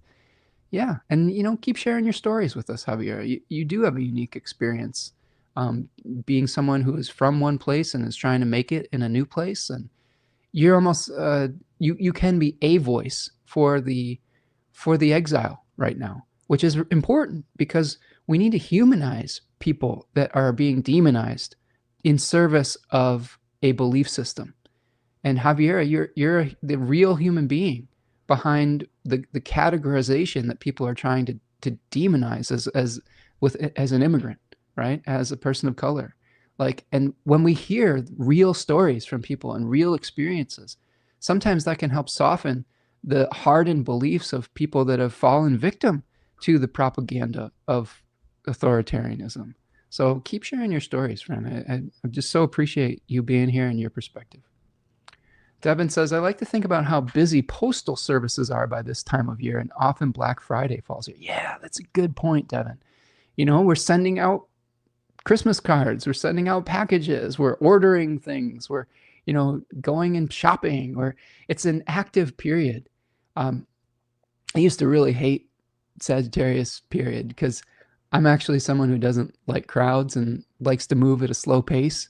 And when everything felt like everything sped up around this time of year, I'm like, let's just slow everything down. I feel like I'm trying to get ready to hibernate and dealing with the machinations of capitalism, extreme capitalism, especially around the holiday time. I'm over it. And I don't do it anymore. I don't go shopping in stores and do all that crap. And I don't really engage with the Christmas holiday in the way that people traditionally do. I tend to slow down, and I'm fortunate enough that my family is understanding that, we're not even really going to invite Spence anymore because he's going to say no about coming. And I find ways to connect with my family, but I don't feel pressure to do it during a predetermined time period, I guess is what I will say. Yeah, silent murmur, stamina is important for sure. Yeah, that's a good visual for the centaur shooting his arrow. Yes, exactly. New Moon Inner Healing, what's up? Hi, nice to see you, friend. Fellow exiler here. Natal Saturn in the 9th house, ruler of the 5th of planets in the night chart. Yeah, so a lot of 9th house activations for people that have, emigrated to a different land than their homeland. And again, those stories are so important to share, especially humanizing it, because it's so easy to put people in a category, in a group, and to dehumanize that. And by people speaking up and sharing their stories, we rehumanize that. And it's so much harder for people to exert that negative power to a human story, a human face, than if they have turned them into something that is just an ideal. So keep sharing your stories, friends. Yeah. It says New Moon Inner Healing says, really appreciate your insights and lobby talk, Spencer. Appreciate you being here, friend. Thank you so much for joining me here. Appreciate you. Let me know what your name is so I can address you by name if you feel comfortable with that. I like connecting with people in that personal way. I think we are connected on Instagram, but I have to remember. Sometimes with all the screen names have changed in real time, me connecting a new screen name with someone's face and their name is, man, it's an extra level of difficulty for live streaming. So I'm trying to learn everybody's new screen names here. Yeah, Silent Murmur says, I dislike crowds too and motor noises. Me too. I'm really sensitive to all that. Like, and the Christmas, like, holiday noise in stores and stuff, it was so overwhelming. And I just was like miserable doing it. So I've tapped out of that. Yeah, appreciate you too, friend. Okay, so let's start breaking down what type of experiences we're going to have during this first decan of Sagittarius. So the first thing we start off with is the grand water trine of Venus. So we have gone through a number of different iterations of the grand water trine, and now it is Venus's time to go through this with starting around the 24th. So you could see here that Venus and Mercury are coming together, but they're starting to trine Jupiter and Saturn. And this is going to be happening from the 24th through the 30th. Okay. Now, how is Venus different than the Sun, than Mercury? How do we differentiate?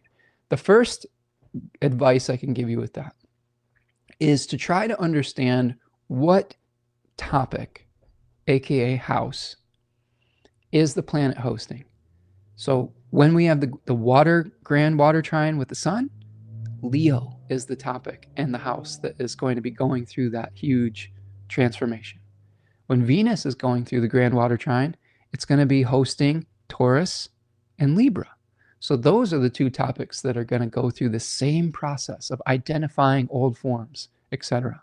It could be relationships. If we think about just Venus as a basic significator of relationships, of how we harmonize with others, we may be starting to examine the way that we try to create harmony with people.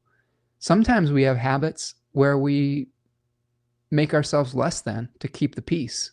I'm kind of guilty of this sometimes. One of the things that I do in new situations is I conceal my observational intelligence. I've done that in the past because I don't want to be threatening to people. As a young person, I was very observant, and the adults didn't like being observed. They didn't appreciate my intuitive observations of their bullshit and me telling them so. So I've learned as a trauma response that in new situations, to become less threatening, I kind of mask and like, hey, I'm just your friendly little guy here. I'm not observing. I'm not a threat. And in some situations it works, and in other situations it's an old narrative that I don't need to maintain anymore. Sometimes people are very surprised at what I observe in their lives after they get to know me for a period of time. Now, that's not necessarily the case here on this channel because this is just the revelation of all that, but it's a good example of how an old form of trying to create peace and harmony is not necessarily necessary moving forward. That's maybe one example from my life, but considering in your own life, how do you create peace in your life?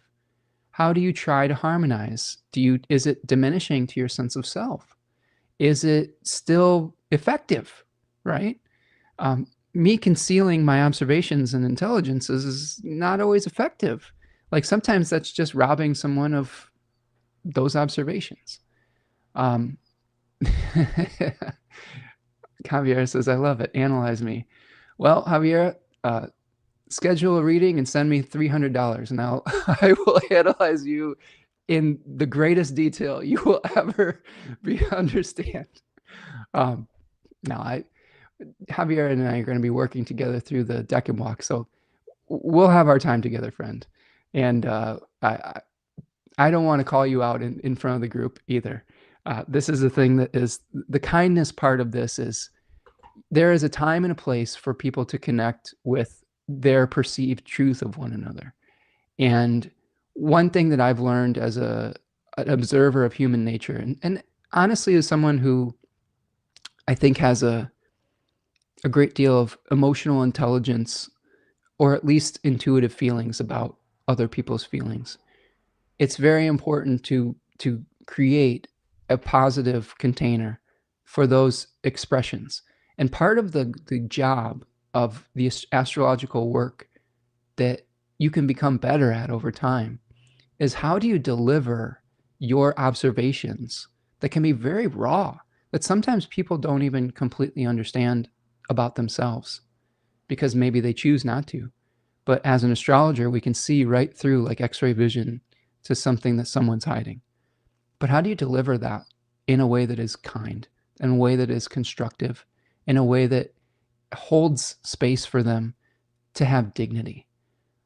I don't agree with astrologers that just strip someone bare and naked and just like, well, here's everything about you, and now go fucking deal with it. You know, that's malpractice. That's counseling malpractice. So in the safe spaces of a one-on-one relationship and reading with people, we can have those more difficult conversations because what you're allowing is you're having that container for someone to be able to save face in a lot of ways. So it's a difficult balance to have because I work with people in group settings too, and you have to be real careful about that. That was one of the things that I didn't do as well as a younger teacher, is sometimes I would levy criticism of someone's song, for example, in front of the group, and they took offense to it and they really shut down completely. So it's a nuanced art of how to give feedback to people, and it's something I'm still in the process of learning how to do effectively. Javier says, that's why I chose to work with you. So insightful, and you're kind and gentle with it. I try. I have my moments. I'm not always, I get upset and angry just like anyone else, but at least it's something that I try to do. And so I know I'm not perfect with it, but I will always attempt to lean on the better part of my nature. Javier says, once you figure me out, I'm a strut in front of all the doctors who couldn't. Oh man. Yeah. Says, I think you're wonderful. I appreciate that, friend.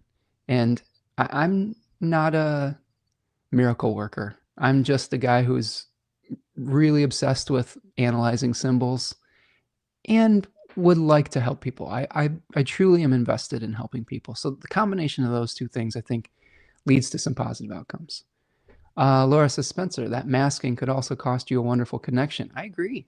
And again, that example was one as far as something that in my own personal life, I could identify as a form that doesn't serve me anymore, right? So how can all of us start to identify ways that we try to create peace that aren't in service of our authenticity? I think that could be something that the grand water trine with Venus could be asking us. Kate says, I think you're just okay. Thank you for keeping me humble. Appreciate that, Kate. Yeah, that's funny. Of course, our resident Aquarius sun is saying, yeah, step down off your throne a little bit there, buddy. Yeah, that's why we love you, Kate. Okay, so let's go forward and talk about Mars within this grand water trine, squaring the nodes. Okay, now this is a theme that is going to be a preview of December because Mars is the first planet that is going to start squaring the nodes of the moon at about, between Pisces and Virgo placements. So if we think about this in context, we've got this big grand water trine that's asking us to identify what we might be trying to keep alive, release it back to the earth, to do so in a way that is gentle and it is not diminishing others, and to also be realistic about what our goals are moving forward. That's like in a nutshell, that grand water trine. Emotional catharsis, but in a way that is beneficial. Now, when Mars and all these other planets start to square the nodes, we start to move from a point of decrease to a point of increase again. Because think about this as like the full moon for these planets of decrease. We've had a lot of times where we've had to identify what we need to let go of.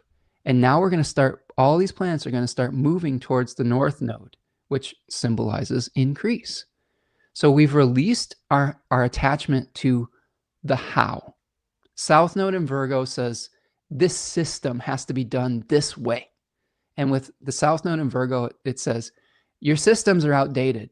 You got to do things the way that makes sense for the animating spirit of what is going into this. If you get too attached to the form, I'm going to say this over and over again, I'm sound like a broken record. Get too attached to the form, you're not attached to the animating spirit. You know, we all go through our routines that are not animated by enthusiasm anymore, right? We all have that. And when we identify that, we can say, this isn't bringing me joy anymore. I don't feel great about this. This Mars going through this is going to be important for the Scorpio and the Aries area of your chart. And you may have to face an adversary. The second decan of Sagittarius says, how do you unify body and spirit to be able to overcome a nemesis? Something that is a resistant force. Remember we talked about the bow, the strength of the archer. Well, the resistant force is the string itself. How do you take that and unify body, intention, and aim? And have you ever pulled a bow before? It takes a lot of strength. It takes a lot of energy. So there may be something that we're pulling on and aiming towards that helps us to get back to an energy of increase, but doing it in a way that is in service of our higher belief system, our higher meaning of our faith. We're gonna be starting to move towards acting on faith rather than acting with skepticism and doubt. So when you let go of an old form, it takes a lot of faith to believe that old form, that the essence that animated the old form is going to find a new one. There is an inherent level of faith when the butterfly dissolves its body and turns into a cocoon or a chrysalis and then emerges as the new butterfly. Or when a snake, when its eyes cloud over so that it can shed its skin. There's a natural process that they don't think about it. Their body just does it. And this is part of what we're going to go through with these planets going through the squares of the nodes. So turning points, really important. This is the first of a turning point. Now, it's not just squaring the nodes, which is interesting.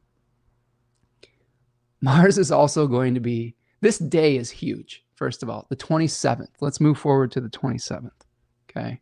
Big day, astrologically. And what we have is Mars is going to be stationing, or Mars is going to be moving out of bounds. So this is the point where we might be acting out of character when it moves out of bounds, right? And it is going to be activating probably this energy of wanting to move forward, of saying, I got to move towards this. I got to move towards my higher self. I can't keep this old routine anymore. I've got to do something different. Simultaneously, Mercury is emerging from under the beams, okay, getting ready to station direct, helping you to understand what you have to let go of so you can move forward towards increase again. And then finally, Saturn is going to be stationing direct that same day. So committing to your beliefs, committing to the dream. All of that happens simultaneously. It's this great symphony of astrology coming to us. Mars moves out of bounds, allowing us to take action that we might normally not. Mercury emerges, helping us to understand what forms we need to let go of. And then Saturn moves direct, helping us to understand what sacrifices we're going to be bound to if we're going to live in our authenticity in relationship to our higher selves and to our belief systems, rather than just be a slave to our routines. So powerful day coming up. Kate says, totally kidding. Your modesty compels me. I don't know. I have learned that arrogance doesn't serve anyone. As a 12th house sun, Kate, there have been times in my life where I have overestimated my abilities, and there's been times where I've underestimated them.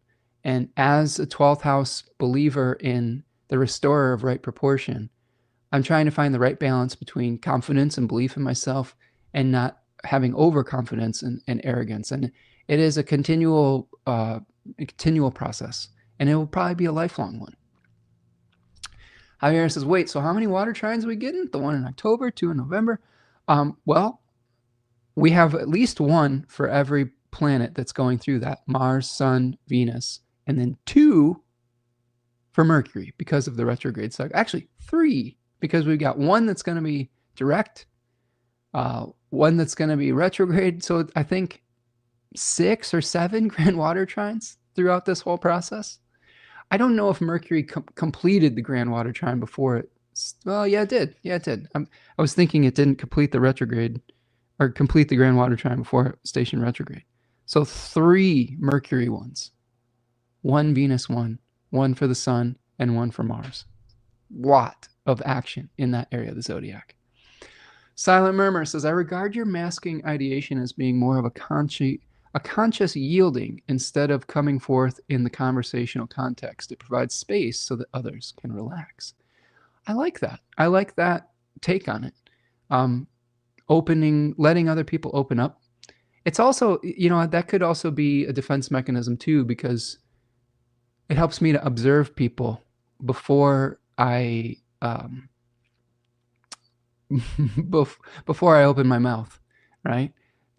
People reveal a lot of information to me by me just being an observer. You all do it in the chat. I have all sorts of observations just from the chat. Doesn't mean that I know all of you. It just means that everyone has patterns. Everyone has things that they are working through. But yeah, I like that take on it. Yeah, the faith of the butterfly, right? Being able to dissolve into that cocoon.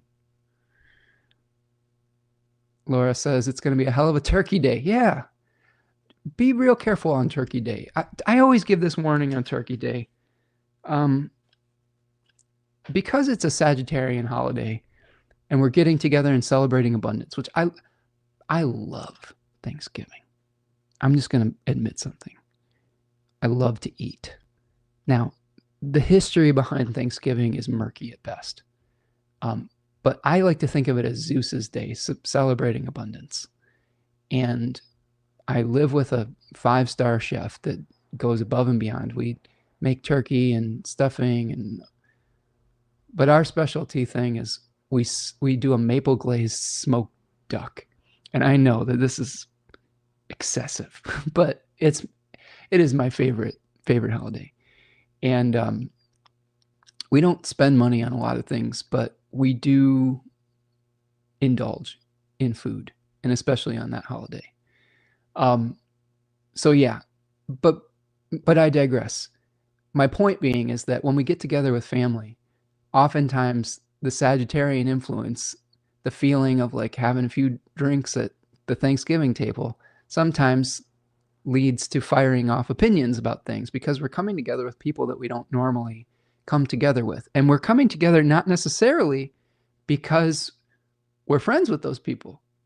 Sometimes we're coming together because we're blood relatives. And we don't always agree with those blood relatives. And it can be very easy for it to disintegrate into, especially in these types of times, into disagreements. Now, I'm not saying that if someone says something stupid at the dinner table that you shouldn't defend yourself or defend an ideal. But maybe for one day, my hope is that we can put our differences aside and celebrate abundance and celebrate enjoying a meal together without having to disintegrate into conflict. And if you don't have a family to connect with, I hope that you'll have a friend community, a Friendsgiving. Those can be the best types of communities because you're choosing it intentionally. And maybe we'll do some kind of event where we'll celebrate with one another virtually if you don't have anybody, because I know that this is always difficult times of year, when we're remembering some people that aren't around that we used to connect with too. Silent Murmur says the masking, yielding presence is a way of being present without others feeling confronted by their own projections. Ooh, I like that. That's a good observation. Yeah. I was going to say you don't overindulge in other realms, so it's okay. Food is a good thing. In my culture, food is love. I agree 100%. That is my love language, food. This is one of the reasons I fell in love with my partner. On our like second date, she brought me like a lasagna. Like at the time, I was a practicing vegan, and she brought a vegan lasagna. I was like, oh, I gotta keep her here. Like it was so good. And I think she shows her love for cooking, and yeah, it's great. I am blessed in that regard, with having not only just Tanya as a person, but her skill as a chef it was such a huge selling point for me in a relationship. And I think it would be very difficult for me to be in a relationship with someone who's a bad cook. I'm not a terrible chef myself, but I have delegated that task mainly because when I try to cook, my partner's like, get out of my way, let me do it. You know, I'm like, okay, fine, you're good at this. Like, I will allow it. Yeah. Yeah, the duck is fantastic, Laura. But let's finish off this discussion of November here. What do you say? So big day on the 27th. Mercury emerging, Saturn direct, Mars out of bounds. Let's talk about that first quarter moon that's coming the next day. Okay, so this is around 6 degrees of Sagittarius. And this square, this square is always interesting to me. When we have squares that are ruled by the same sign, that's always kind of fascinating. We've got a Jupiter one and a Mercury one. I don't think we ever get that with the Venus ruled signs, but since these signs are squared to one another naturally, those are the two that we get. This is one that is always indicative of external journeying versus the inner journey, right? If we take our themes that we learned from 36 Faces about waxing and waning moons in the decans, when we have a waxing first quarter moon, we often have a crisis that we're trying to bring something into being. We sometimes have to increase the qualities of the decan to be able to serve the impetus of the sun. Okay. So what is the sun trying to achieve? Motion, external action, speed. What is the first decan of Pisces? It's trying to find meaning. It's trying to find the animating vision that is helping us to take those actions. So we may need to slow down, again, common theme for this month, and say, why are we doing what we're doing before we take the action? Oftentimes a Sagittarian quality that can be difficult is Sagittarius will take an action and ask questions later. They'll just be like, I'm going to do it. I don't want to think about it. I'm just doing it. It's a little bit like Aries in that regard. Pisces says, all right, before I do anything, I need to feel connected to my heart. I need to feel connected to my why. So this might be a time to get really connected to your why before you take an action that you have to backtrack on, okay, with this first quarter moon. The next day, the 29th, we have Mercury stationing direct, okay, and Venus opposing Uranus. So I'm going to go one more day ahead here so you can just see those aspects perfecting. So Mercury will station direct first, and then Venus will oppose Uranus. So an echo of the themes with Mercury's opposition to Uranus. I mean, we're going to have to revisit that with Mercury opposing Uranus again as it moves direct. But we've got Mercury stationing direct 20 degrees of Scorpio. Just understanding what we need to do to go through that process of compost, of going through that process of releasing the idealization of forms that need to be returned to the earth. we may get some shock in regards to the um, Taurus and Libra area of our chart. We may don't overthink this one, is what I will say. Oftentimes we see something like Venus, Uranus, and we're like, oh no, everything bad is going to happen. Sometimes what Venus, Uranus can be is like, you tried a new restaurant, or you tried it, if we keep the food theme going, like, oh, you got something different than you normally order at the restaurant. I've had some things like this. One thing I'm thinking back, there was a time when Venus was in Scorpio, and this is how powerful food memory is for me. There was a Venus, I think, Scorpio opposition to Uranus at one point, because this isn't the first one that we've had. There is a restaurant down the street that makes like fancy, really fancy, like fried chicken dishes. And they had this sandwich that was like, it was like a Halloween sandwich. I don't know. It was like a weird, like black bun with like a piece of chicken and like squash and all. It was like, there were so many weird things about it, but I think it had like ink in the bread, like octopus ink or something like that, to make it spooky. And I was like, that sounds interesting. I ordered that, and it was okay, but it was sort of like this shocking thing that, and what I realized after I ordered the special was that I really would have just preferred the sandwich that I always get, which is called the OG, which is a piece of fried chicken with Gouda and pickles and coleslaw. And it's amazing. It's perfect. They do it perfect every single time. It's a place called Malu's in Ypsilanti. It's amazing. So before you consider going off menu or like realize that there may be, I mean, you can also have some really amazing experiences if you get outside of your comfort zone.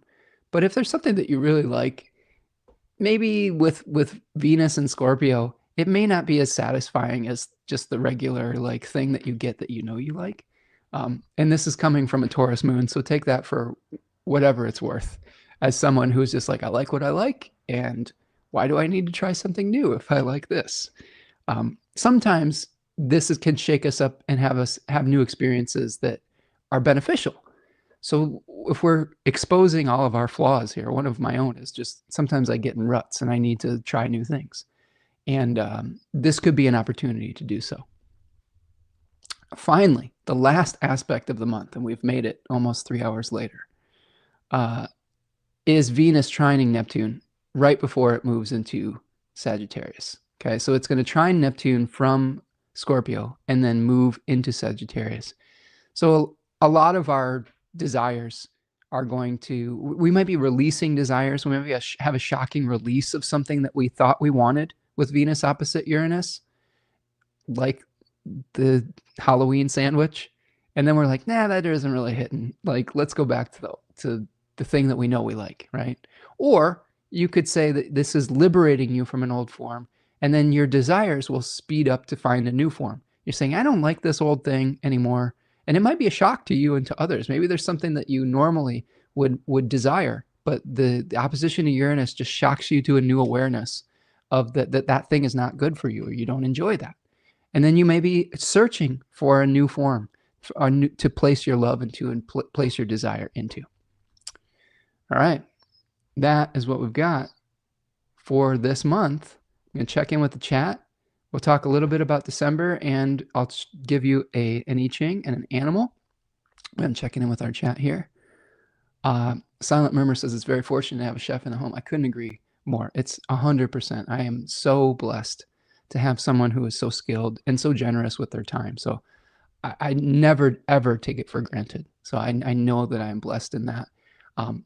If you want to know about like what an exalted moon in Taurus and its own decan can bring you sometimes, I think it's like things like that. Like, I never worry about having something good to eat. That is one of the things that is a blessing in my chart that I will never take for granted. The interesting thing about that, Silent Murmur, is my partner has an exalted moon in the 5th house. So she expresses her ability to create in her cooking and in her magical business, her creativity. I express this through my work, through the work that we're doing here today, like doing all of the kind of sharing with one another and finding connections. Javier was asking, is the sandwich good? It was average. That's what I'll say.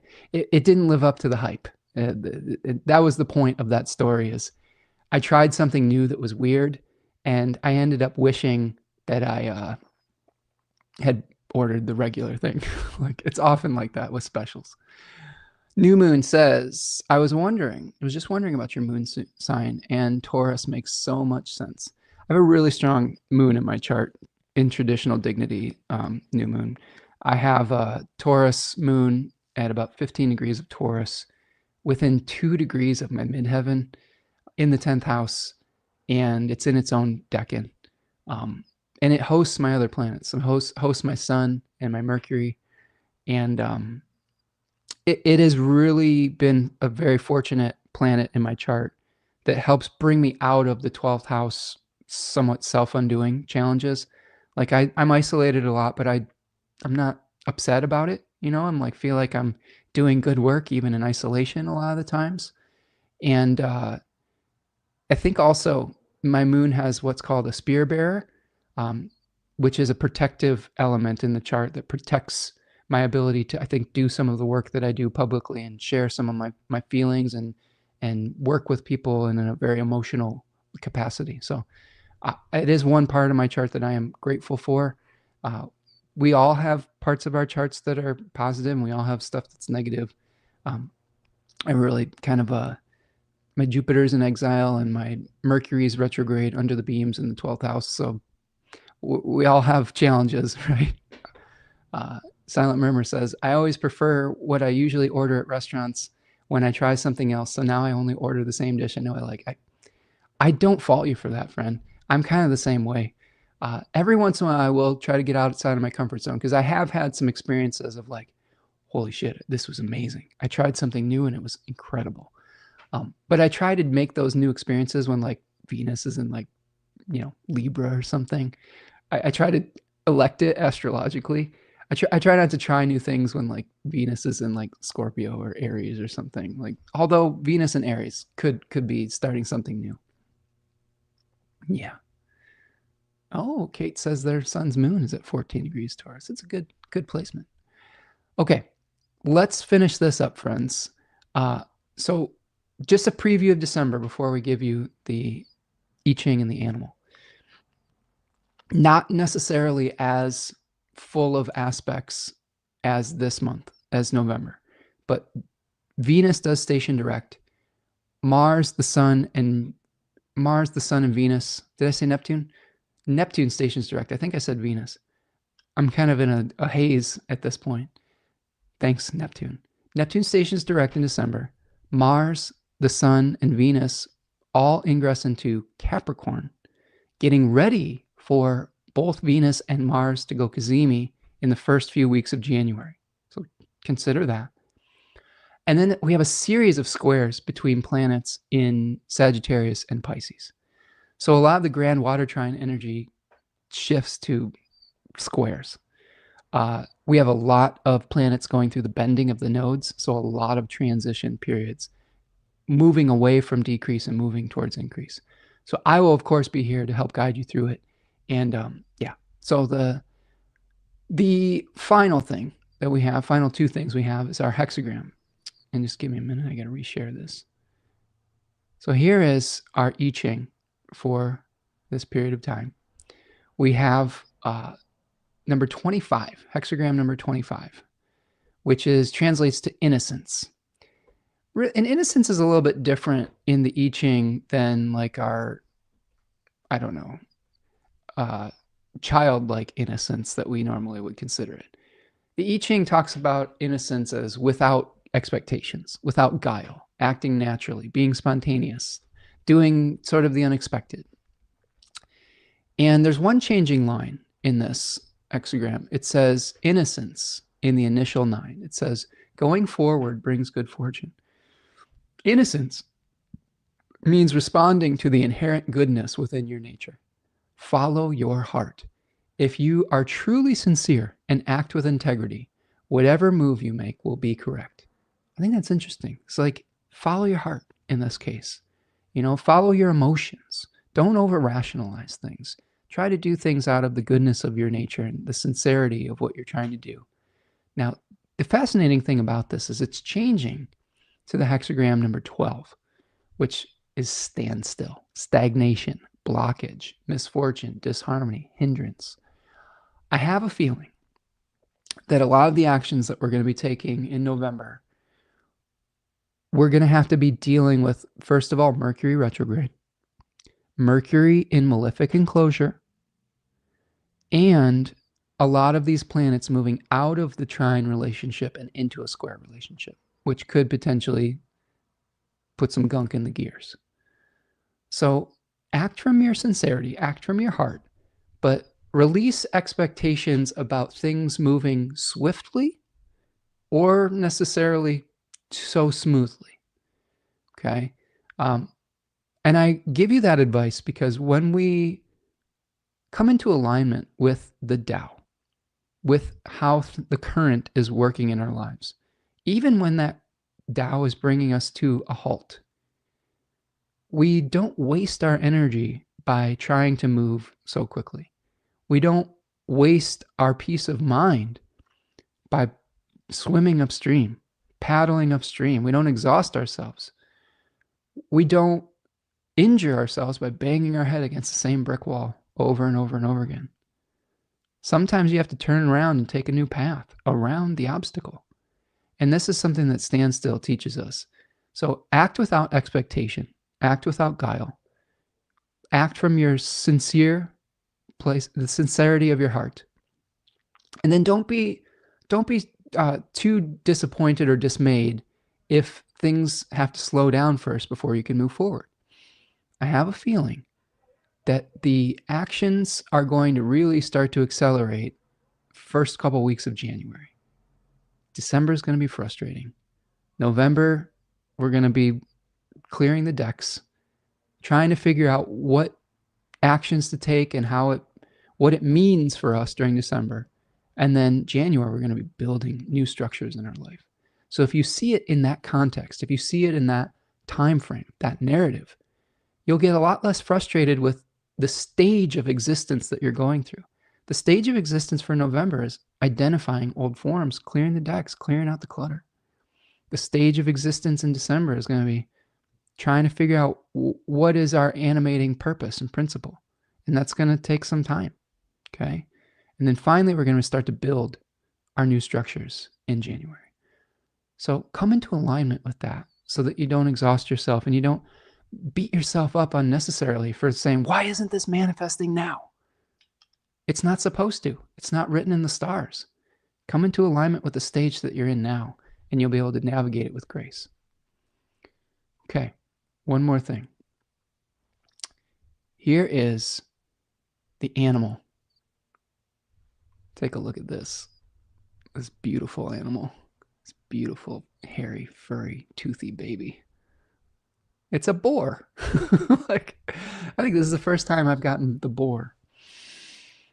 The boar is an interesting animal. I'm going to read to you some excerpts from Animal Frequency by Melissa Alvarez. Now, first, before just my own thoughts on this, anger is something that we're trying to work through. Aggressiveness. Remember, we talked about moving too quickly. The boar can help us with this. But it also can be about courage. So Melissa says, boar symbolizes life without fear. Once you're able to overcome your fear, then life will flow in an easier and more productive rhythm for you. Boar goes after what it wants with a ferocious aggression, especially if it feels threatened. Boar's tusks grow throughout its lifetime, and it is continually rooting and foraging, which indicates that you will continue to grow, seek out, and learn new things during your lifetime. Unless you have a Taurus moon. No, I'm just kidding. You continually expand your knowledge, spirituality, and other areas of interest. Boars are continually aware of their surroundings, even when it looks like they're not. They can react with lightning speed. It has a talent for aggressiveness, assertiveness, communicative. It's courageous. It embraces self-discovery. It faces challenges head-on with fearlessness and ferocity. Some of the challenges associated with it can be combative, confrontational, contrary, creates enemies. It's destructive, excessive anger, impatience. Remember, Mars is moving out of bounds, okay? Inconsiderate, procrastination, quick-tempered, too aggressive. When Boar appears, it means that you are on a path of personal growth. It holds the mysteries of the natural world, spiritual strength, and knowledge, and it brings quick resolutions. Boar means that you can't be afraid to stand up for yourself, other people, or something you believe in. To do otherwise would inhibit your personal growth. We've talked about that today. Boar will help you learn from taking a stand and grow in knowledge. Boar encourages you not to hesitate or second-guess your intentions. Listen to your instincts and act accordingly. Follow your own rules. Think outside the box. You got plenty of out-of-bounds planets to do so, right? And never let anyone tell you that it can't be done. Boar brings out your competitive side, and you're not afraid to take risks to win. If you're feeling down about yourself, Boar can boost your self-esteem and confidence. Boar can help you when you need to calm down or get your anger under control. It's very easy for you to go too far with your actions or words when you're filled with anger. While Boar can be just as aggressive, it also knows when to stop and can help you in these situations. If you're facing a situation where you need to overcome fear, work through problems, or confront someone you've been avoiding, Boar can help you handle this with ease. If you're feeling unorganized and out of sorts, Boar can help you get back on track. Boar can help bring closure. So, an interesting series of messages with the Boar. Facing our fears, being able to engage with something we've been avoiding, being able to also do it in a way that doesn't let our anger overwhelm us, right? So this is a really fascinating animal, especially for the Mars Mercury conjunction. Mars out of bounds, Mercury out of bounds. How do we express ourselves with courage without overwhelming the circumstance, the relationship, ourselves, our nervous systems? They're great diggers. So dig in and see things through to completion. All right, my friends. That's what I've got for you today. Thank you so much for hanging out with me. This has been amazing. You can find me over at Spencer Michaud on social media at spencermichaud.com. I'm just going to check through the chat one more time here. Stellar Rendition says, I miss trying new things. I used to all the time, but since having food restrictions, now I can't anymore. Yeah, I hear you. And that's another reason similar. I have some things that I'm not really super digesting very well. But we do have to try new things sometimes just to keep our minds limber, right? And keep our hearts, keep growing. December sounds fun. Javier says, yeah, we'll see. We'll work through it together. If a person doesn't detach from things, it will rain. If you sit in the water, if you sit in it, the water is too choppy to process. The balance of still waters. Yes, I agree. Try to get those calm waters. Silent Murmur says, the Boar likes physical comfort. Yes, yes. As does your resident Taurus moon. Like the taper, exactly. Boar can help you find the truffles. Ooh, I love that. Truffle. Those truffle mushrooms and truffle oil. Oh, it's so good. I'm just getting hungry just thinking about it. Thank you, friends. Thank you for being here today. Thank you, KWOW, for your generous donation. Appreciate you, friend. KWOW says, thank you for rescheduling for us today, Spencer. Saturday is my day of the week for maintenance for all my indoor plant babies. So I've enjoyed listening along with the conversation today while I've been moving around. Appreciate you. Yeah, thanks for coming today. And thank you all for hanging out and for the generosity in the chat today. Yeah, and we're learning to be flexible. And I'm learning that too. And that's a good lesson for me. Thank you, Susanna, for being here. Appreciate you. I don't know how to say goodbye in Finnish, but instead of saying goodbye, I'll just say hello again. Moi to you. Right. You say goodbye, but I say moi moi. Hello. Moi. Sorry, a little Beatles reference for you. Javier says, thanks, Spencer. Hope your housework goes well. Thanks, Spirit Fam. Hope you have a lovely week. Appreciate you. Thank you, Kai, for being here. Thank you for sharing your wisdom, even on your off day. It's much appreciated. Appreciate you, friend. Thank you for continuing to show up. All right. Okay. Thanks, friends. Thanks, MCB. Appreciate you. I will see you the next time. All right, friends. Have a great week. We'll see you next week for full moon in Taurus. We're going to talk about that Taurus moon, and we're going to talk about the full moon. And have a great week. Be kind to one another. Be kind to yourself. Go visit spencermichaud.com. Sign up for a reading if you want to reach out. Go check out my webinars. Check out Third Coast Mojo. Remember, there's a sale on her custom oils right now. 50% off custom oils that she makes based on your natal chart. And yeah, if you have any questions, reach out. If you want me to look at an election chart or something, I can look at it. Send me an email. And have a great rest of your weekend and have a great November. All right. Try to just find some joy in the world. Find some beauty. Don't shirk from the challenges, and don't be afraid of the boars in your life, or the serpent battles, or the pythons, but try to find some joy within it as well. Try and enjoy yourself if you can also. All right, my friends. I'll see you the next time. Peace.